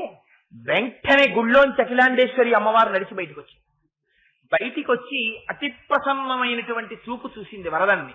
వెంటనే ఆనాటి నుంచి ఆయన శరీరం విడిచిపెట్టే వరకు నోరు విప్పితే చాలు ఎన్ని రకాలైనటువంటి ఛందస్సుల్లో ఎన్ని శ్లోకాలు, ఇక వర్షమే.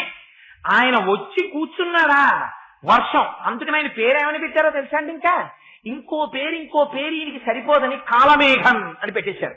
నల్లటి మబ్బు వచ్చింది అనుకోండి, ఎలా వర్షించేస్తుందో. ఆయన వచ్చారనుకోండి సభలోకి, ఆయన్ని పిలిచి అయ్యా శివుడి గురించి ఒక్క మాట చెప్పండి అన్నారు అనుకోండి, 3 గంటల పాటు ఇంకా వరస దండకాలు, శ్లోకాలు, పద్యాలు వెళ్ళిపోవలసిందే నోటి నుంచి.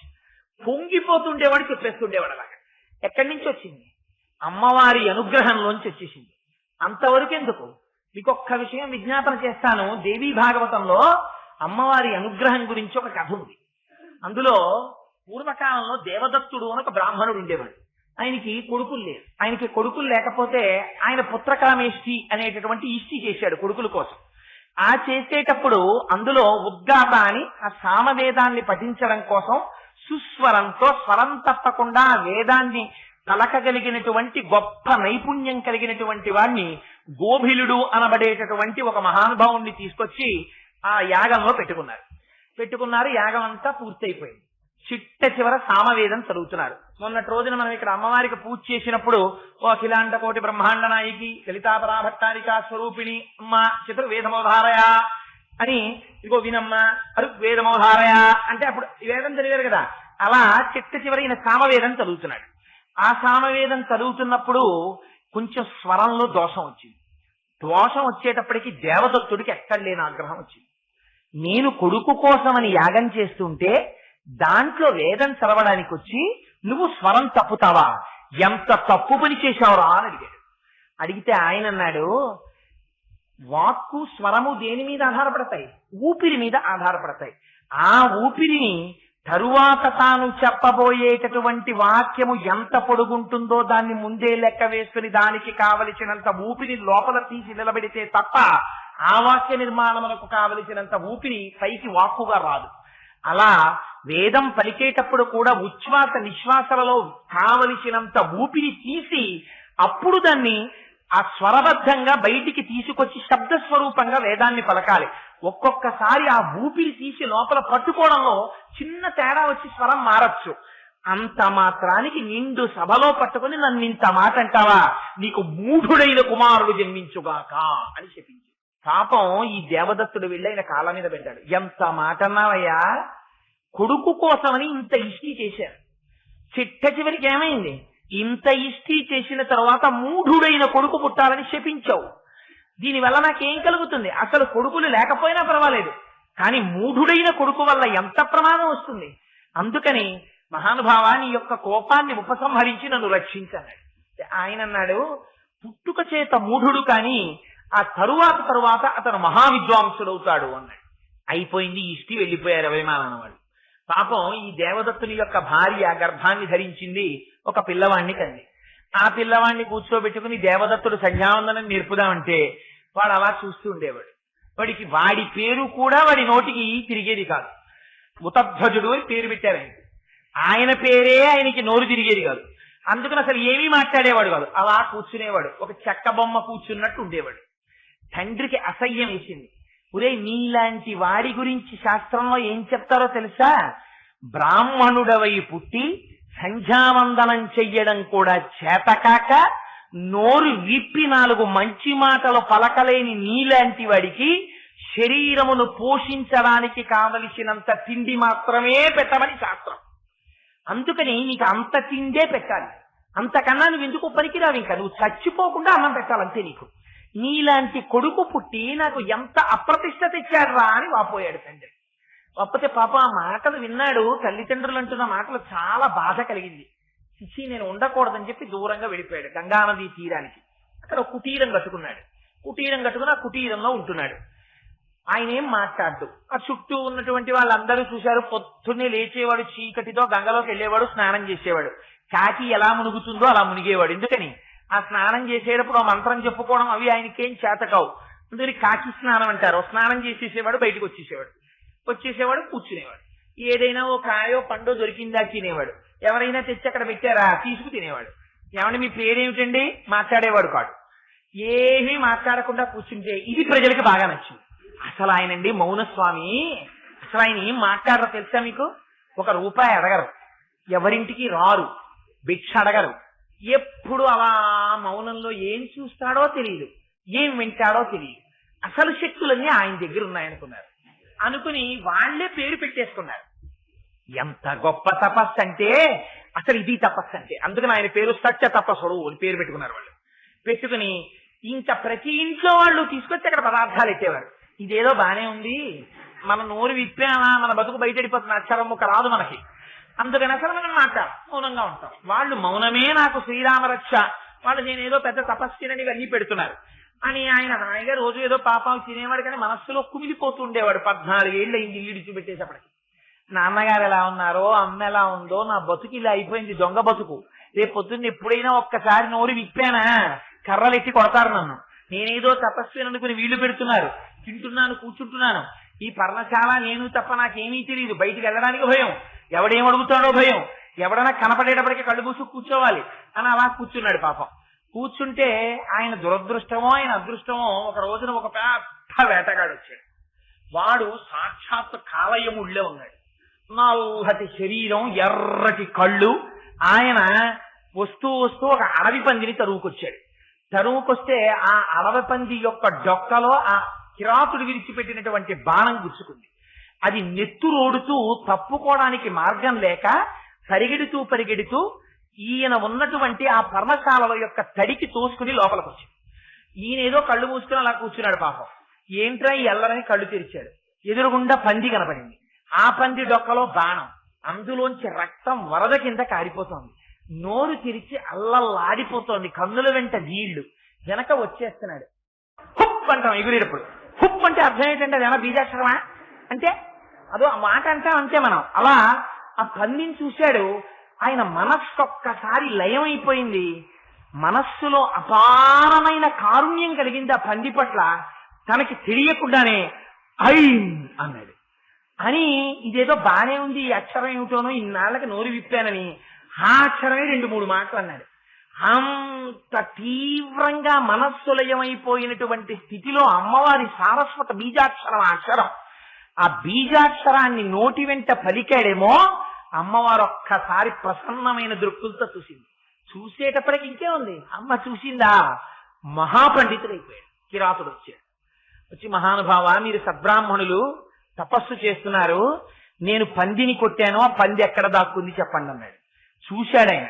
అక్కడే ఆ ఉతక్షుడు చూసేటప్పటికీ అక్కడే ఉన్నటువంటి ఒక పొదలో పడుకుంది పాపం, అది ప్రాణభీతితో.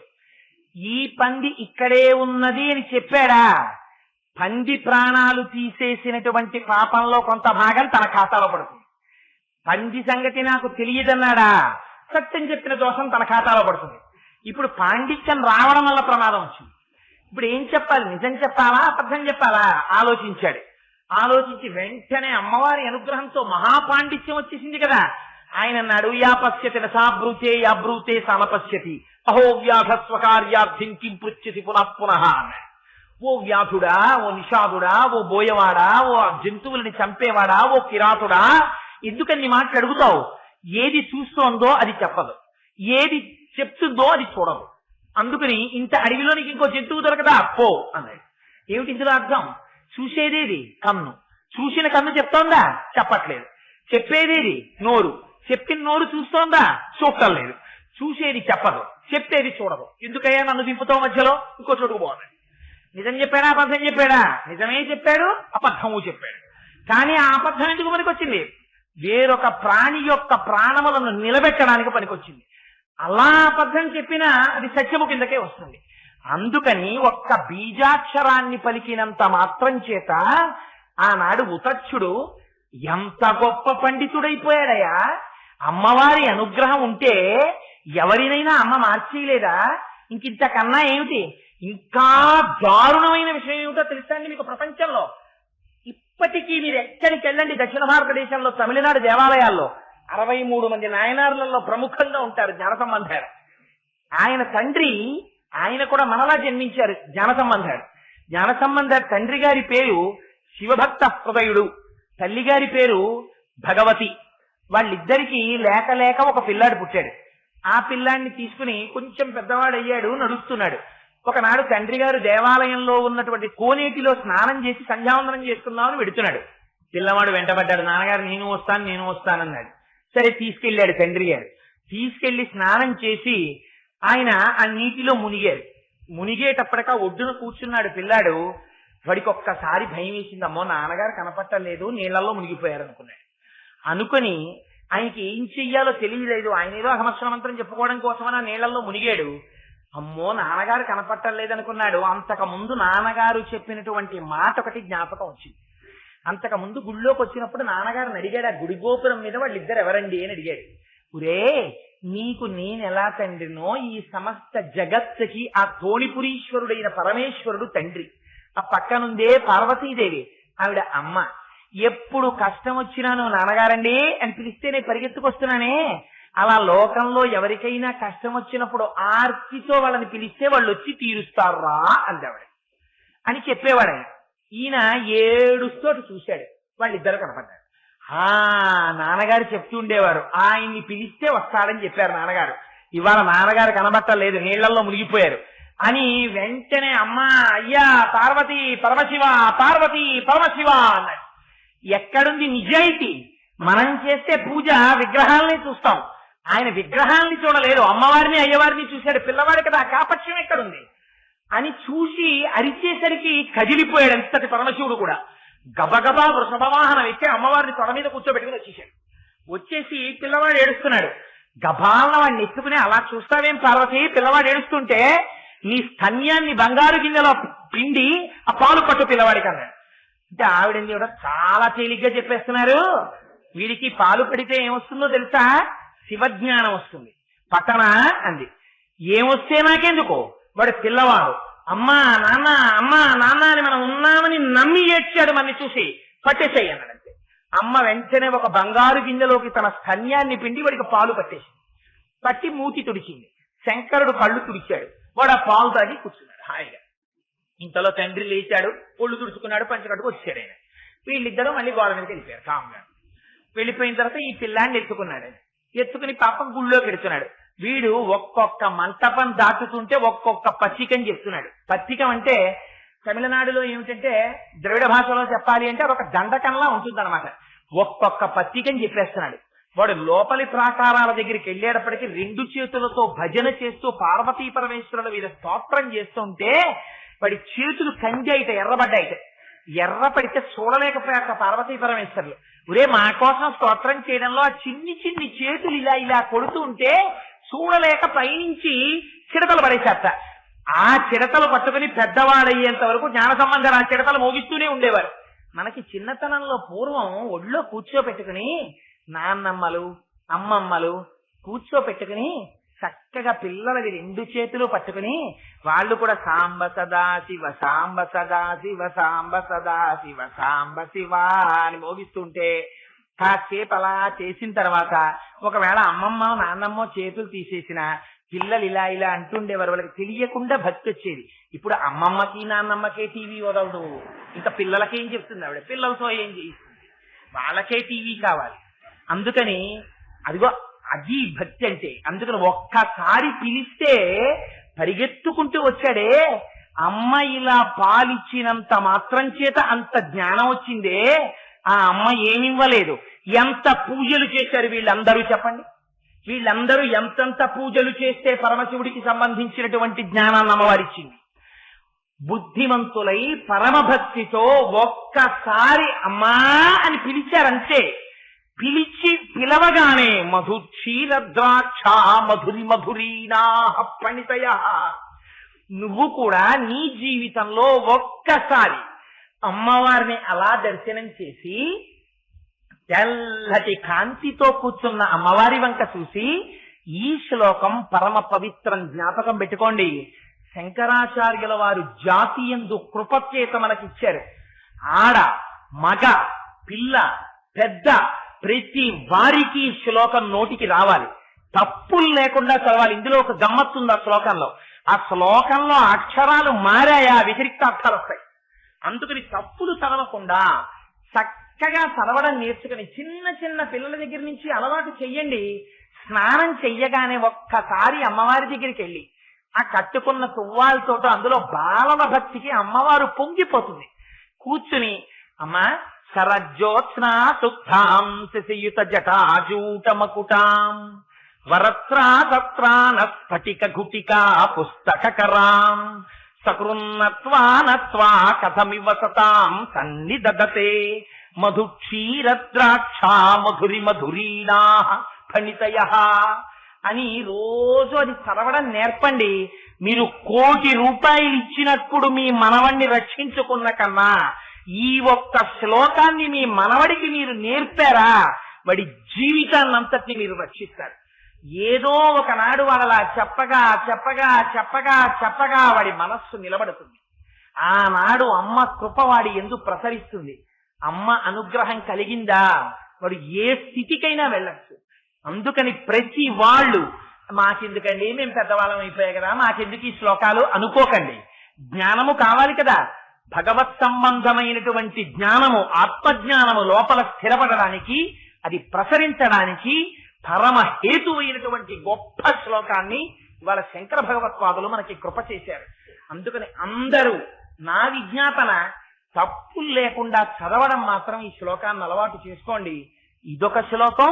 దృశాద్రాఘీయస్యా దరదలిత నీలోత్పల రుచ దవీయాంతం దీనం స్నపయ కృపయా మమపి శివే అనేనాయం ధన్యో భవతి నచతే హానిరియత వనే వా హర్మ్యే వా స్తమకర నిపాతో హిమకర. ప్రతి వారి ఇంటి పూజా మందిరంలోనూ శంకరులు ఉండాలి. ఆదిశంకరులు పద్మాసనం వేసుకు కూర్చున్నటువంటి ఫోటో ఉంటే మీ మనవడికి వచ్చి రాని మాటలప్పుడు మీరు తీసుకెళ్లి కూర్చోబెడితే, మీరు జపం చేసుకుంటున్నప్పుడు వాడు వచ్చి మీ తొడ మీద కూర్చుని తాతగారండి ఆయన ఎవరండి అని అడిగితే, ఆ శంకరుల యొక్క వైభవాన్ని మీరు ఒక్క 10 మాటలు చెప్పి మీరు ఒక్క శ్లోకాన్ని ఇలాంటిది నేర్పారా, మీ వంశమే చరితార్థం అయిపోవచ్చు. అంతటి మహాభక్తులు కావచ్చు, అంతటి మహాపండితుడు కావచ్చు, ఒక గొప్ప కవి కావచ్చు, మహాజ్ఞాని కావచ్చు, లేదా లౌకికంగా పెద్ద పొజిషన్ లోకి వెళ్లి 10 మందికి భిక్ష పెట్టిన వాడు కావచ్చు. అందుచేత ఇవి అమృత గుళికలు, మర్చిపోకండి.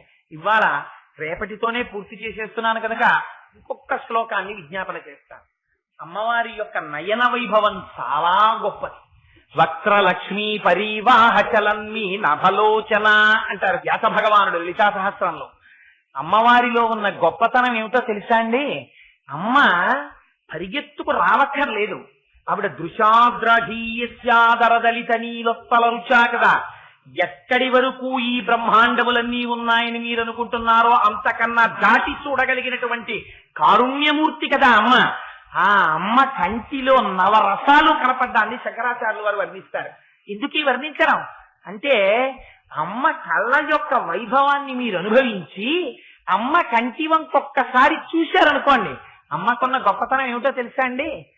చేప పిల్లని చేప ధన్యం ఇచ్చి పోషించారు.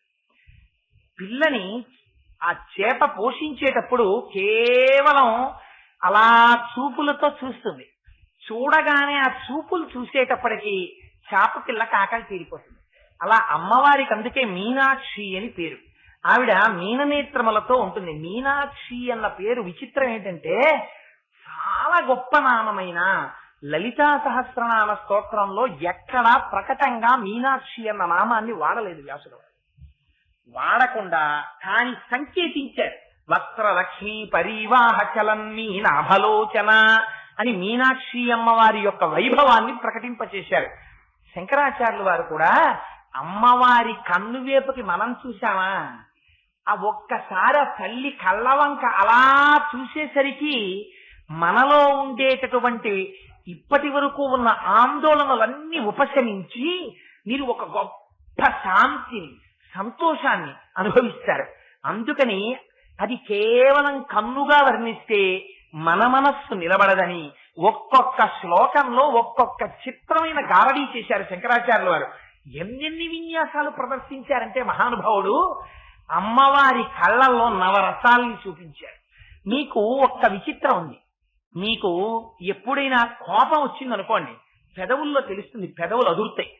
అదే మీకు సంతోషం వచ్చిందనుకోండి, లేకపోతే మీకు కారుణ్యం వచ్చిందనుకోండి, పెదవుల్లో కనపడుతుందా? కనపడదు. లేకపోతే నాకు అపారమైన కోపం వచ్చిందనుకోండి, నా పాదాల్లో కనపడుతుందా? ఏం కనపడదు. కానీ నవరసాలు కూడా శాంతము, శృంగారము, బీభత్సము, రౌద్రము అన్ని ఎక్కడ కనపడతాయి? ఒక్క కళ్ళల్లో కనపడతాయి. ఆయన ఇలా చూశారనుకోండి, ఆయన ఏం నోరు విప్పి మాట్లాడలేదు, మీరు ఏదో వెళ్ళి మాట్లాడుతున్నారు. ఆ మాట్లాడుతుంటే ఆయన అన్నాడు అనుకోండి, తర్వాత వస్తాను సార్ అయితేను అంటారు. ఎలా తెలిసింది మీకు ఆయన విసుగ్గా ఉన్నారని? కళ్ళని బట్టి. మీరు కొంచెం తొందరగా చెప్తున్నారు అనుకోండి, అన్నాడు అనుకోండి ఆయన, ఏమో అంత గబగబా మెల్లిగా చెప్పు పర్వాలేదు అన్నారని. మీరు ఆయన చూస్తూనే ఇలా నవ్వుతూ మీరు కట్టెని తీసుకుని లోపలికి వెళ్ళేటప్పటికి చాలా ప్రసన్నంగా మీ వంక నవ్వుతూ చూసి అన్నాడు అనుకోండి, అమ్మా ఇవాళ గురువు గారు మంచి ప్లీజింగ్ మూడ్ లో ఉన్నాడు, 2 మాటలు చెప్పుకోవచ్చు మనం అనుకుంటారు. అందుకని నవరసాలు ఎక్కడ కనపడతాయి? కళ్ళల్లో కనపడతాయి. దీన్ని ఆధారం చేసుకుని అమ్మవారి కళ్ళలో నవరసాలు సృష్టి చేస్తారు శంకరాచార్యుల వారు. ఎంత ఔచిత్యమైనటువంటి సృష్టి చేస్తారో చూడండి.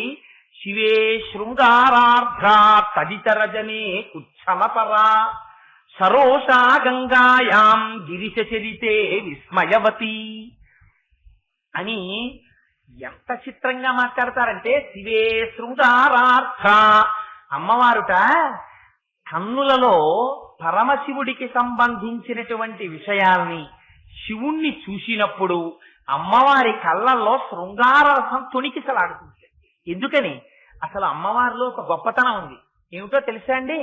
ఆవిడ పరమశివుణ్ణి తనకున్నటువంటి శృంగార రసం చేత కప్పేసి తెల్లటి అయ్యవారిని ఎర్రటి అయ్యవారిగా మార్చేసి. అంటే మీరు బాహ్యంలో ఇందులో శృంగారాన్ని ఆలోచించకండి. దౌర్భాగ్యమైన శృంగారం గురించి కాముకత్వం గురించి చెప్పట్లేదు శంకరులు. అమ్మవారి యొక్క పాతివ్రత్యం చేత అయ్యవారి మనస్సుని వశం చేసుకోవడాన్ని చెప్తారు.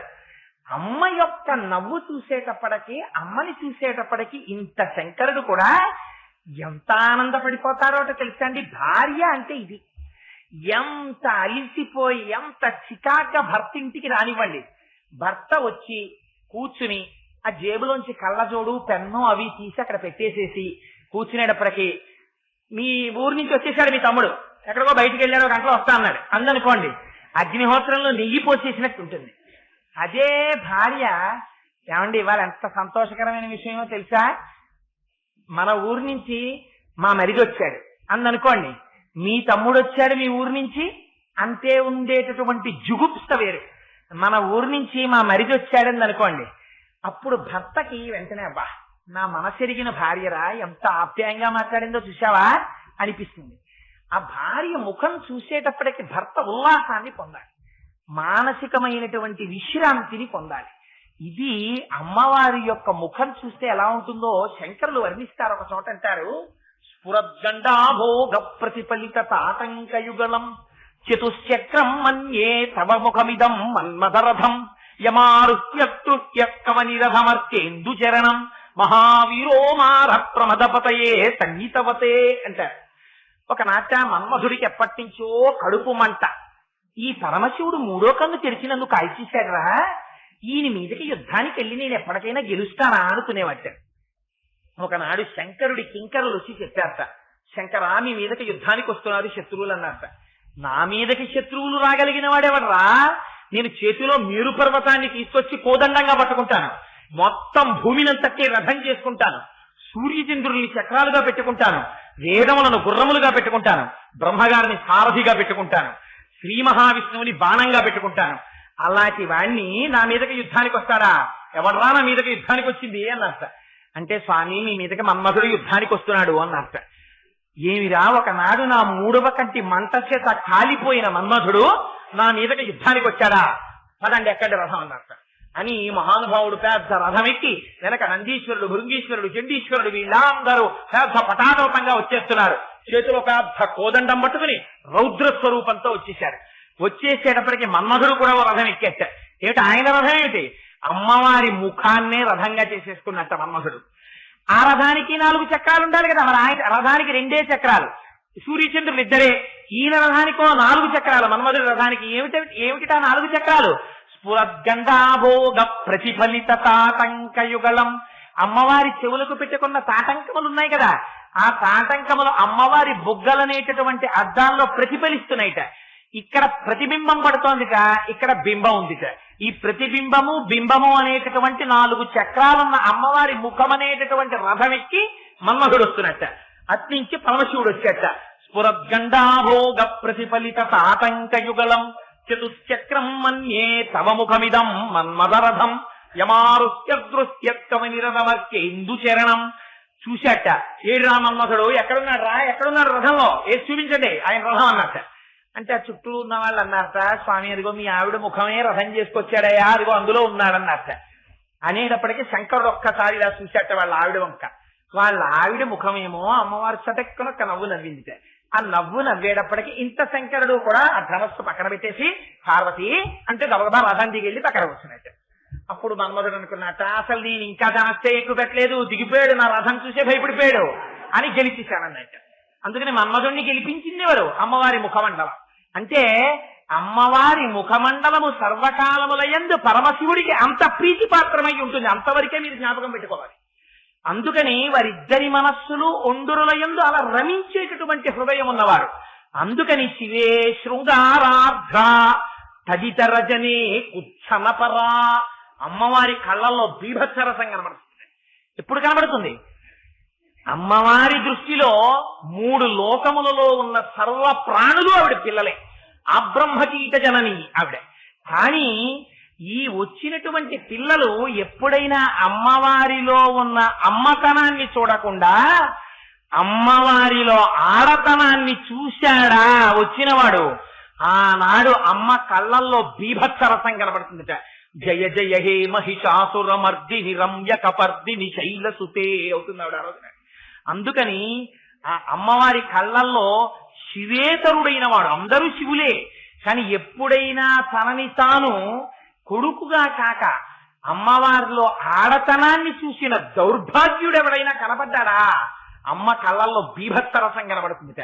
అందుకని శివే శృంగారార్ధ తదితర జనే కుచ్చనపరా సరోషా గంగాయాం. అమ్మవారు సింహాసనం మీద కూర్చుంటుందిట. కూర్చుంటే సరస్వతీదేవి వచ్చి కూర్చుంటుంది. కూర్చుంటే అమ్మవారు ప్రసాదం తీసుకుని తాంబూలం వేసుకుని సరస్వతీదేవి వంక చూసి అంటుందిట, ఓయ్ సరస్వతి ఓ పాట పాడు అంటుందిట. అంటే సరస్వతీదేవి గలీబి విపంచి అంటారు కదా, ఆ అమ్మవారి యొక్క వీణ ఉంటుంది కదా, ఆ సరస్వతీదేవి వీణ పట్టుకుని పరమశివుని యొక్క వైభవాన్ని స్తోత్రం చేస్తుంటుందిట. స్తోత్రం చేస్తూ పాట పాడుతుంటుందిట. ఎంత చిత్రమో తెలుసా అండి? సరస్వతీదేవి అంత పాట పాడితే తాంబూలా రుణపల్లవా ధరయుతే తాటంకహారాన్వితే వీణానాద నిమీలితార్థనయనే విప్రస్థ చూళింబరే. ఆ పాట వింటూ పరమశివుడి గురించి వింటూ పొంగిపోతూ తాంబూలం నవ్వుతూ ఎర్రటి నోటితోటి సన్న నవ్వు నవ్వుతూ ఇలా ఇలా అంటుంటుందిట. అంటున్నప్పుడు ఆ తాటంకాలు ఇలా ఇలా కదులుతూ ఉంటాయిట. అవి బొగ్గల్లో ప్రతిబింబాలు ఇలా ఇలా కదులుతుంటాయిట. ఆ పాట విని విని విని విని వాళ్ళ ఆయన గురించి పొంగిపోయి వినేసి శాబాష్ అంటుంది. అనేటప్పటికీ అమ్మా ఇంత పాట పాడాను కానీ నీ శాబాష్ అన్న మాటలో ఉన్న గొప్పతనం ఈ పాటలో లేదు. ఎంత బాగున్నావమ్మా, ఇంకా నేనెందుకు పాడాం అని గలీబు తొడిగేస్తుంది సరస్వతీదేవి. అందుకని ఆ తల్లి పరమశివుడి యొక్క వైభవాన్ని అంత వర్ణిస్తుంటే శంకరుడి తలలో ఉన్నటువంటి గంగమ్మ తొంగి చూస్తుంది. నేను భార్యనే కదా అని ఆవిడికి పాపం తాపత్రయం. తొంగి చూసేటప్పటికి పక్క నుంచి పార్వతీదేవి ఇలా చూస్తుంది. ఏమే పాణిగ్రహణం చేసింది నిన్ను భరించాడంతే, అలాంటిది భరించాడు కనుక భర్త నన్ను పాణిగ్రహణం చేశాడు, నువ్వు పక్కన తోగికోడల్లా నువ్వు కూడా సకల స్త్రీ, నువ్వు కూడా నీ భర్త అని చూస్తున్నావా అని గంగమ్మని చూసేటప్పటికి మాత్రం అమ్మవారి కళ్ళల్లో క్రోధం కనబడుతుంది. ఎంత అమ్మవారైతే మాత్రం పాతివ్రత్యమే కదండి. భర్తని వేరొకరు పంచుకుంటున్నారంటే ఆ కళ్ళల్లోని కనపడకపోతే ఏదో తేడా ఉన్నట్టు, అది కనపడాలి. అందుకని శంకరులు ఎంత గొప్ప ఊహో చూడండి. సరోషా గంగాయాం గిరిశ చరితే విస్మయవతి, అసలైన స్థాణుహు అని పేరు. పరమశివుడు ఒక దొంగ కూర్చున్నట్టు కూర్చుంటాడు, ఆయనలో ఆయనే అలా ఆనందం పొందేస్తూ. అమ్మవారు ఆయనలో శక్తి స్వరూపమై ప్రవేశించి రాక్షస సంహారం చేస్తుంటుంది ఆయనతోటి. అలాంటి పరమశివుడు ఆయన వైభవాన్ని, ఆయన గజాసురుణ్ణి సంహరించడం, మన్మధుణ్ణి కాల్చేయడం, యమధర్మరాజు యొక్క వక్షస్థలం మీద ఎడమ కాలి పాదంతో ఒక్క తన్ను తన్నడం, ఇలాంటి కథ త్రిపురాసుర సంహారం, ఇవన్నీ వింటూ ఉంటుందిట అమ్మవారు. విని పొంగిపోతుందిట. పొంగిపోతూ అందులో ఎలాంటి సంహారమే, సామాన్యమైన సంహారం ఏంటి? త్రిపురాసుర సంహారం అంటే వాళ్ళు కోరారు బ్రహ్మగారిని, మాకు చావు ఉండకూడదన్నారు వాళ్ళు ముగ్గురు. అంటే చావు ఉండకుండా ఉండడం కుదరదురా, మీరు ఏదైనా ఇంకో వరం కోరుకోండి అన్నారు బ్రహ్మగారు. అయితే మేము వరం కోరుకుంటాం, ఏమిటో తెలుసా? మా ముగ్గురికి 3 పట్టణాలు ఉండాలి, ఒకటి బంగారు, ఒకటి వెండి, ఒకటి ఇనుము. ఈ 3 ఆకాశంలో తిరుగుతూ ఉండాలి. 1000 సంవత్సరాలకొక్కసారి పుష్కలావర్తక మేఘములు వర్షించాలి.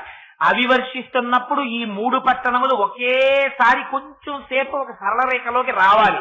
అప్పుడు ఇంతకు ముందు ఎన్నడూ పట్టనటువంటి ధనస్సు పట్టుకుని, ఎన్నడూ లేని బాణం పట్టుకుని, దేవతా సార్వభౌముడైనటువంటి వాడు సృష్టిలో లేని రథాన్నికి ఒకే బాణంతో మా 3 పట్టణాలని కొడితే ఆనాడు మేము మరణిస్తాం, అలా వరమేమన్నారు.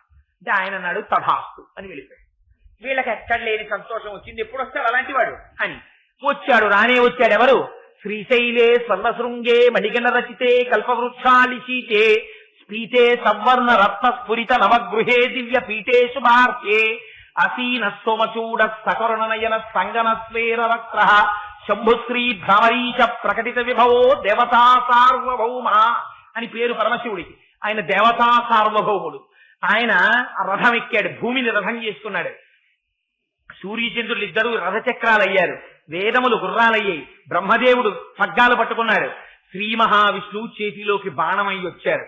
ఆనాడు మేరు పర్వతాన్ని తీసుకొచ్చి ధనస్సుగా చేతిలో పట్టుకుని ఒక్కసారి మిమ్మల్ని చంపడానికి బాణం కావాలా అని 3వ కంటి మంటతో చూశాక, చూస్తే వీళ్ళందరూ పరిగెత్తుకొచ్చాక సోమశ్చ భగవాన్ విష్ణు అని పరిగెత్తుకొచ్చి, స్వామి స్వామి నీ 3వ కంటి మంటతో కాల్చేకయ్యా, ఒక్కసారి మమ్మల్ని బాణంగా నీ చేత్తో పట్టుకోవయ్యా అని బతిమాలేట. బతిమాలితే అప్పుడు ఆ బాణాన్ని చేత్తో పట్టుకుని ప్రయోగించి కాల్చేశాడు. ఈ కథలన్నీ సరస్వతీదేవి వీణ మీద పాడుతుంటుందిట. పాడుతుంటే అమ్మవారు వాటిని వింటూ పొంగిపోతుందట. పొంగిపోయి అబ్బా మా ఆయన కదా ఇంత గొప్పవారు అని సంతోషపడిపోయి విస్మయవతి కచేరీ అయిపోతుంది. అయిపోయిన తర్వాత ఒక్కసారి అమ్మవారి కళ్ళు ఉంటాయిట, అబ్బా మా ఆయన నిజంగా ఎలా చేశారో ఆ సంహారాలు, ఎలా చేశారో ఆ రాక్షస సంహారం, ఎంత భక్తికి వశుడైపోతాడో మా ఆయన అని అయ్యవారి గురించి విని అలా అద్భుత రసం కళ్ళల్లో కనపడుతుంది. గిరిత చరితే విస్మయవతి హరాహిభ్యో భీత. ఈలోగా పరమశివుడు వచ్చి పక్కన కూర్చుంటారు. పరమశివుడు వస్తున్నాడని చెప్పి పెద్ద కోలాహలంగా అరుస్తారు. అరిచేటప్పటికిట అమ్మవారు సింహాసనం దిగి, ఇంత అమ్మవారు కూడా గబ గబ గబ గబ వెడుతుందట అయ్యవారికి ఎదురు. వెడుతుంటే వర్ణన చేస్తారు బ్రహ్మగారు, శ్రీ మహావిష్ణువు, ఇంద్రుడు మొదలైన వాళ్ళందరూ వరుసలో నిలబడతారు. అమ్మ అనుకోకుండా అకస్మాత్తుగా సింహాసనం దిగి వెడుతోందేమో, అలా వెడుతున్నప్పుడు ఇలా నిలబడి ఉండకూడదని వాళ్ళు గభాల శిరస్సులు వంచి నమస్కారం చేస్తారట. నమస్కారం చేస్తుంటే చుట్టూ ఉన్న చెలికెత్తరు అంటారట, అమ్మా రాజన్మత్తమరాళమందగమనాం రాజీవ పత్రేక్షణాం రాజీవ ప్రభవాదిదేవ మకుటై రాజస్పదాంబోరుహాం రాజీవాయత పత్రమండిత కుచాం రాజాధిరాజేశ్వరీం శ్రీశైలస్థలవాసినీం భగవతీం శ్రీమాతరం భావయే. అమ్మా జాగ్రత్త జాగ్రత్త, అది బ్రహ్మగారి కిరీటం నీ కాలుకు తగులుతుందేమో, నీ కాలు నొచ్చుకుంటుంది. తగిలితే ఆయన సంతోషిస్తాడు కొడుకు కాబట్టి, కానీ నీ కాలు నొచ్చుకుంటుంది. అదిగో అదిగో అదిగో విష్ణుమూర్తి యొక్క కిరీటం, నీ బిడ్డడు, నీ కాలికి తగులుతుందేమో, అది ఇంద్రుడి కిరీటం అని అమ్మవారిని గబగబా వెడుతుంటే చెలికెత్తెలు వచ్చి తీసుకెడతారట. అమ్మవారు వెళ్ళి శంకరుడు కనపడినప్పుడల్లా పొంగిపోయి మోకాళ్ళ మీద వంగి అయ్యవారి పాదాలకి తన బొట్టు ముద్రపడేటట్టు నమస్కరిస్తూ ఉంటుందిట. అందుకని శంకరులు అంటారమ్మా నీ మోకాళ్ళు మాత్రం గరుగ్గా ఉన్నాయమ్మా, నీ ఒళ్ళంతా సౌకుమారిని అన్నారు. ఒక కొడుకు దర్శనం చేసినట్టు చేశారు. పిల్లాడు చూడండి, 2వ క్లాస్ చదువుకుంటుంటాడు పిల్లాడు. 2వ క్లాస్ చదువుకుంటున్న పిల్లాడిని అమ్మ రాత్రి పడుకుని, అంటే ఆవిడ పెద్ద senior IAS officer, chief secretary to the government of Andhra Pradesh. ఆవిడ పడుకుని ఉండగా ఎవరు మాత్రం లోపలికి వచ్చి చూస్తారు? ఎవరు చూడరు. కొడుకు మాత్రం 2వ క్లాస్ చదువుకుంటున్నాడు. వాడిని పిలిచి, అంత పెద్ద అధికారినైతే మాత్రం ఆఫీసులో పనిచేసే పియ్యని పిలిచి కాసేపు కాళ్ళతోయ్ అంత కదా అమ్మ. ఆవిడ ఏమంటుంది? ఎవరిని పిలుస్తుంది? కొడుకుని పిలుస్తుంది. పిలిచి, ఒరే నాన్న నా కాళ్ళు పట్రా అంటుంది. అని అమ్మ పడుకున్నప్పుడు అమ్మ చీర కొద్దిగా పైకి వెళ్ళింది అనుకోండి, ఆ పిల్లాడు అమ్మ కాళ్ళు పడుతూ అమ్మా ఏంటమ్మా నీ మోకాళ్ళ మీద ఇక్కడ ఇంత గరుగ్గా అట్ట కట్టేసినట్టుంది ఏంటమ్మా అంటాడు. అలా అడగడంలో పిల్లవాడు అమ్మ యొక్క ఆ మోకాలి చిప్ప మీదున్న గరుకుతనాన్ని చూసి మురిసిపోయి అమాయకత్వంతో ఏమీ తెలియకుండా వాత్సల్యంతో అడుగుతాడా, లేకపోతే అమ్మలో ఆడతనాన్ని చూసి అడుగుతాడా? శంకరులు చెప్పిన ఆ శ్లోకాలలో ఆడతనాన్ని దర్శనం చేయగలిగిన దౌర్భాగ్యుడు ఎవడైనా ఉంటే వాడు రౌరవాది నరకములకు పోతాడు. అది శంకరుల యొక్క దృష్టి. పసిపిల్లవాడై చెప్పుకున్నారు శంకరాచార్యులు వారు ఆ శ్లోకాలు. అందుకని అమ్మా నీ మోకాళ్ళు గరుకెక్కాయమ్మా నా తండ్రికి నమస్కరించి నమస్కరించి అన్నారు.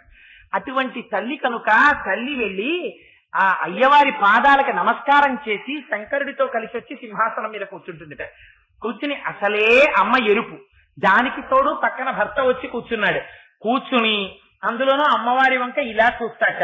పేరాల పరమశర్మ గారికి దర్శనమైంది రాత్రి పడుకుంటే. అమ్మో ఇలాంటి దర్శనం అయితే ఇది రాయొచ్చో రాయకూడదో అని ఆయనకి భయం వేసింది. రాయడం మానేశారు పద్యం. మర్నాడు రాత్రి పడుకున్నారు. మళ్ళీ అలాగే దర్శనం ఇచ్చింది అమ్మవారు. ఇదేమిట్రా మళ్ళీ ఇలాగే దర్శనం ఇచ్చిందని భయపడి మళ్ళీ రాయడం మానేశారు. 3వ రోజున మళ్ళీ దర్శనం ఇచ్చింది. ఇచ్చి శర్మ దేనికి భయపడతావు, నేను నీకు ఇలాంటి దర్శనం ఇచ్చాను రాయ్ అంది అమ్మవారు. అంటే అప్పుడు పద్యం రాశారు శారదానంద లహరిలో. ఏమిటో తెలుసా అండి? బాల శశంకరేకపై వ్రాలిన ముంగురు లక్షరాకృతింగాల ఉమాముఖాబ్జమున్ కన్గొని చంద్రకళాధరుండు లలితాక్షరాభ్యసన తత్తరమీ చలితాధరమ్ము శిక్షాలతమన్న నవ్వుకును శాంకరిమాకు ప్రసన్నమయ్యడు. పార్వతీ పరమేశ్వరులు ఇద్దరు పక్క పక్కన కూర్చున్నారట. కూర్చుంటే అయ్యవారు అమ్మవారి వంక తదేకంగా ఇలా చూస్తున్నారట. చుట్టూ ప్రమదగణాలందరూ ఉన్నారు. అమ్మవారు అయ్యవారి వంక చూసి అందుక ఏమిట చూపు అసహ్యంగా బాగుంటుంది, ఆ పిల్లలు ఎంతమంది ఉన్నారు ఎదురుగుండా, ఏమిటి అలా చూస్తారు నా వంక, పైగా చూసి పెరిగిలు తడుపుకుంటున్నారేంటి అందుక. అంటే ఆయన అన్నట, పార్వతి నేనేం తప్పు చెయ్యట్లేదు, బాల శశాంకరేఖపై చూసావా నీ ముఖం చంద్రబింబంలా ఉంటుంది, దాని మీద నీ ముంగురులు ఇలా ఇలా ఇలా పడ్డాయి. పడ్డప్పుడు ఒకటి లా పడింది, ఒకటి ఇలా పడింది, ఒకటి లా పడింది. అది చదువుతున్నా లలిత లలిత లలిత లలిత అని చదువుకుంటున్నాను. ఒకవేళ చదవడం నా తప్పైతే ఈ పెరివిల్ని నువ్వు శిక్షించు అన్నట్ట. అన్నప్పుడు పోదురు మీ గడుచుతనం అని నవ్విన అమ్మవారుందే ఆ శాంకరి మాకు ప్రసన్నమయ్యాడు అని రాసుకున్నారు పేరాల భరతశర్మ గారు. అందుకని పక్కన అయ్యవారు వచ్చి కూర్చుంటే అసలే అమ్మ ఎరుపు, దానికి తోడు పక్కన భర్త వచ్చి కూర్చున్నారు. దానితో అమ్మవారి బుగ్గలు మరింత రాగరంజితములైపోతాయిట పాతివ్రత్యం చేశ. అయ్యా సంతోషంలో ఒక్కసారి మా ఆయన కదా సరస్వతీదేవి ఇంత కచేరీ చేసింది, ఎంత గొప్పవారు మా వారు అని ఒకసారి ఇలా చెయ్యి పట్టుకుందామని ఇలా చెయ్యి పట్టుకోబోయింది సార్. శంకరుడి చేతికి రిష్టువాచీలా కంకణారా పిల్లపావులు చుట్టుకుంటాడు ఆయన. ఆ పిల్లపావు ఇదేదో అమ్మవారి చెయ్యి చక్క ఎర్ర తామర పువ్వులా ఉంది, బాగుంది మెత్తగానని ఆ పాము మెల్లిగా అయ్యవారి చేతి నుంచి అమ్మవారి చేతి మీదకి ఎక్కింది. ఎక్కేటప్పటికి హరాహిభ్యో భీత పాము అని ఒక్కసారి అమ్మవారి కళ్ళల్లో భయం కనపడింది. నిజంగా ఆవిడ భయమా?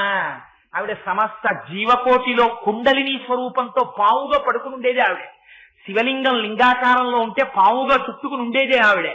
అటువంటి కలికని శంకరుల దర్శనం చూడండి అమ్మా. అప్పుడమ్మా నీ కళ్ళల్లో భయం కనపడింది. హరాహిభ్యో భీత సరసిరుహ సౌభాగ్య జనని. అమ్మ నీ కళ్ళల్లో వీరరసం కనపడింది. ఎప్పుడో తెలుసా? మహిషాసురుణ్ణి చంపినప్పుడు, భండాసురుణ్ణి పరిమార్చినప్పుడు ఇలాంటి కథలు చెప్పరు. అమ్మ దగ్గర చెప్పేటప్పుడు మంచి సంతోషంగా ఉండాలి. అమ్మతో మాట్లాడేటప్పుడు చాలా గొప్పగా ఉండాలి. ఆ మాటలలో లాలిత్యం ఉండాలి. అందుకని ఎంత అందంగా మాట్లాడతారో చూసారా శంకరులు. ఆయన అంటారు, అమ్మ నీ కళ్ళల్లో వీరరసం ఎలా కనపడిందో తెలుసా? అసలు నీ పాదాల దగ్గర పూజ చేసినవి తెల్ల తామరలు, ఆ తెల్ల తామరలు ఎర్ర తామరల్లా కనపడుతున్నాయి ఇవాళ. ఎందుకో తెలుసా అమ్మా? ఆ తామర పూలు నీ వంక చూసి అచ్చు పుష్కరేక్షణ అని పేరు కదా అమ్మవారికి, అచ్చు అమ్మవారి కళ్ళు మాలా ఉంటాయంటారు అని ఇలా చూసేట. ఏమిటి మీకు నాకు పోలిక అని అమ్మవారి ఇలా చూసింది ఒక్కసారి. చూసేసరికి ఆ ఎరుపుతనం తెల్ల తామరకెళ్ళి తెల్ల తామర ఎరుపు తామర అయిపోయింది. అందుకని గెలిచేసింది అమ్మవారు చూపుతోటే.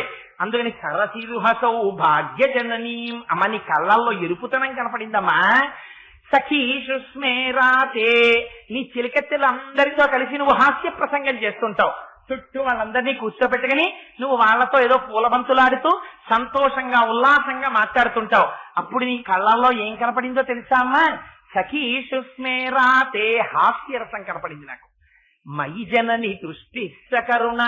అమ్మ నన్ను చూసినప్పుడు ఏం కనపడిందో తెలుసా అమ్మా? శోకరసం గురించి మాట్లాడరు శంకరులు. దాక్షాయనిగా నువ్వు ఆ రోజున శరీరం విడిచిపెట్టడం అవన్నీ మాట్లాడరు, కరుణారసం గురించి మాట్లాడతారు. అమ్మా నన్ను చూసేటప్పటికీ నేను నీ పిల్లాన్ని కదమ్మా. మయి జనని మనందరి తరపున ఇవాళ శంకరాచార్యులు వారు చేసేస్తున్నారు ప్రార్థన. అమ్మా నన్ను చూసేసరికి కొడుకు అని ఒక్కసారి సకరుణ. ఈ కళ్ళల్లో కరుణారసం కనపడిందమ్మా. 8 రసాలు చెప్పారు శంకరాచార్యులు వారు. శివే శృంగారార్థ తదితర జనే ఉత్సనపర సరోషా గంగాయాం గిరిశచరితే విస్మయవతి హరాహిభ్యో భీత సరసిరుహసౌ భాగ్యజననీం సఖీషు స్మేరాతే మయి జనని దృష్టిస్త కరుణా. 9వ రసం ఇది. శ్లోకంలో 9వ రసం ఎక్కడ చెప్పారు?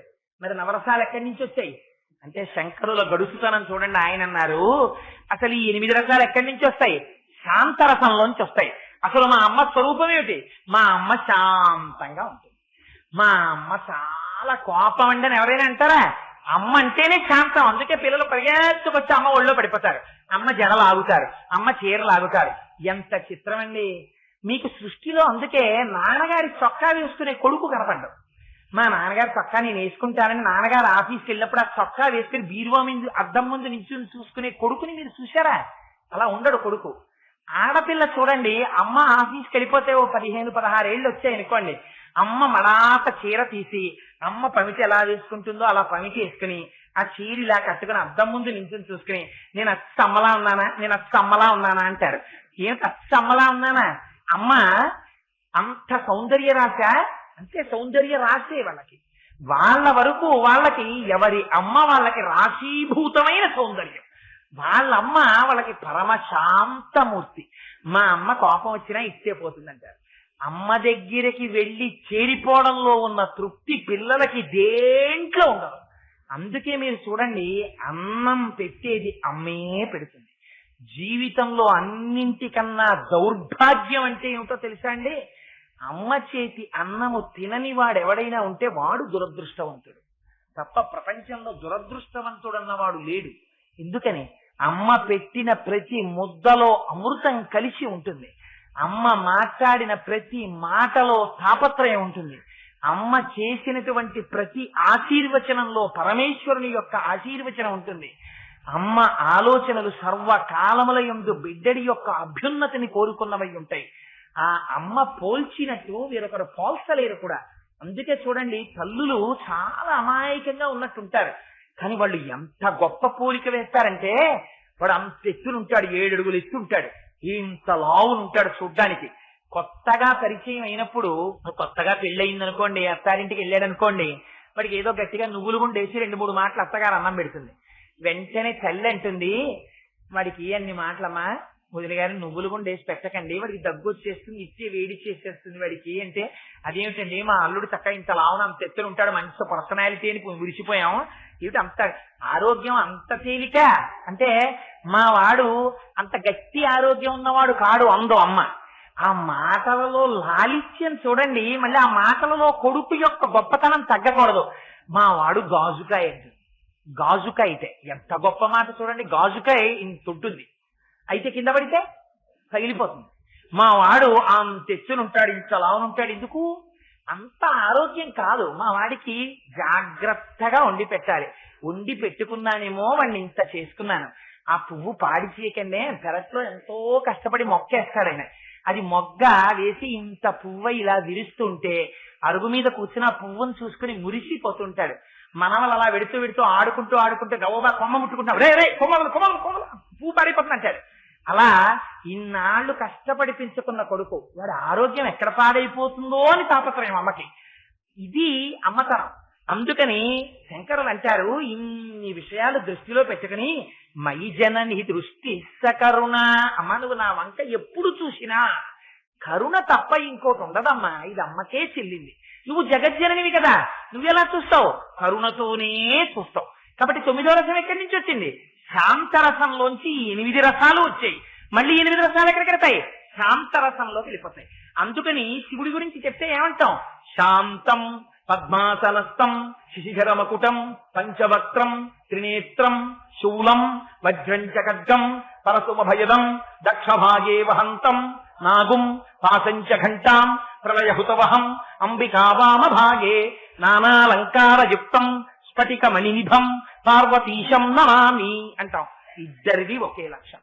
అందుకని అమ్మవారి కళ్ళల్లో నవరసాలు ఉలికించి అలా మనం చూడ్డంలో మన మనస్సు ఒక్కసారి అక్కడ నిలబడితే అమ్మవారి కన్నుల వంక చూశామా ఆవిడ మనని ఉద్ధరించేస్తుంది.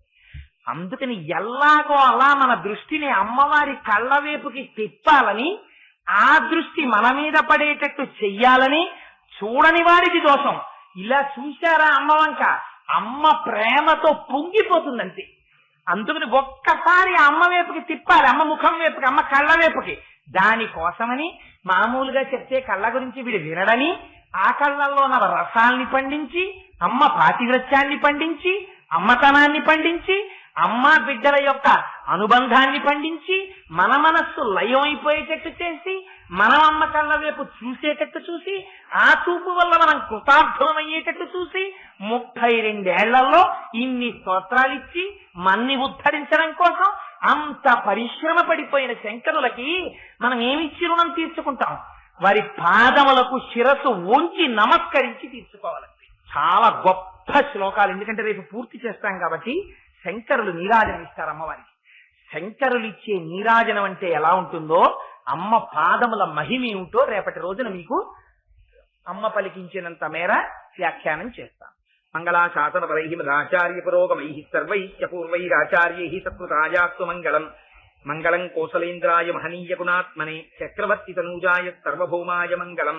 ఉమాకాంతాయ కాంతాయ కామితార్థప్రదాయినే శ్రీగిరీశాయ దేవాయ మలినాథాయ మంగళం. కరచరణ కృతం వా కర్మ భాక్కాజం వా శ్రవణనైనజం వా మానసం వాపరాధం విహితం వా సర్వమేత్తక్షమస్వ. శివ శివ కరుణాబ్ధే శ్రీ మహాదేవ శంభో సర్వం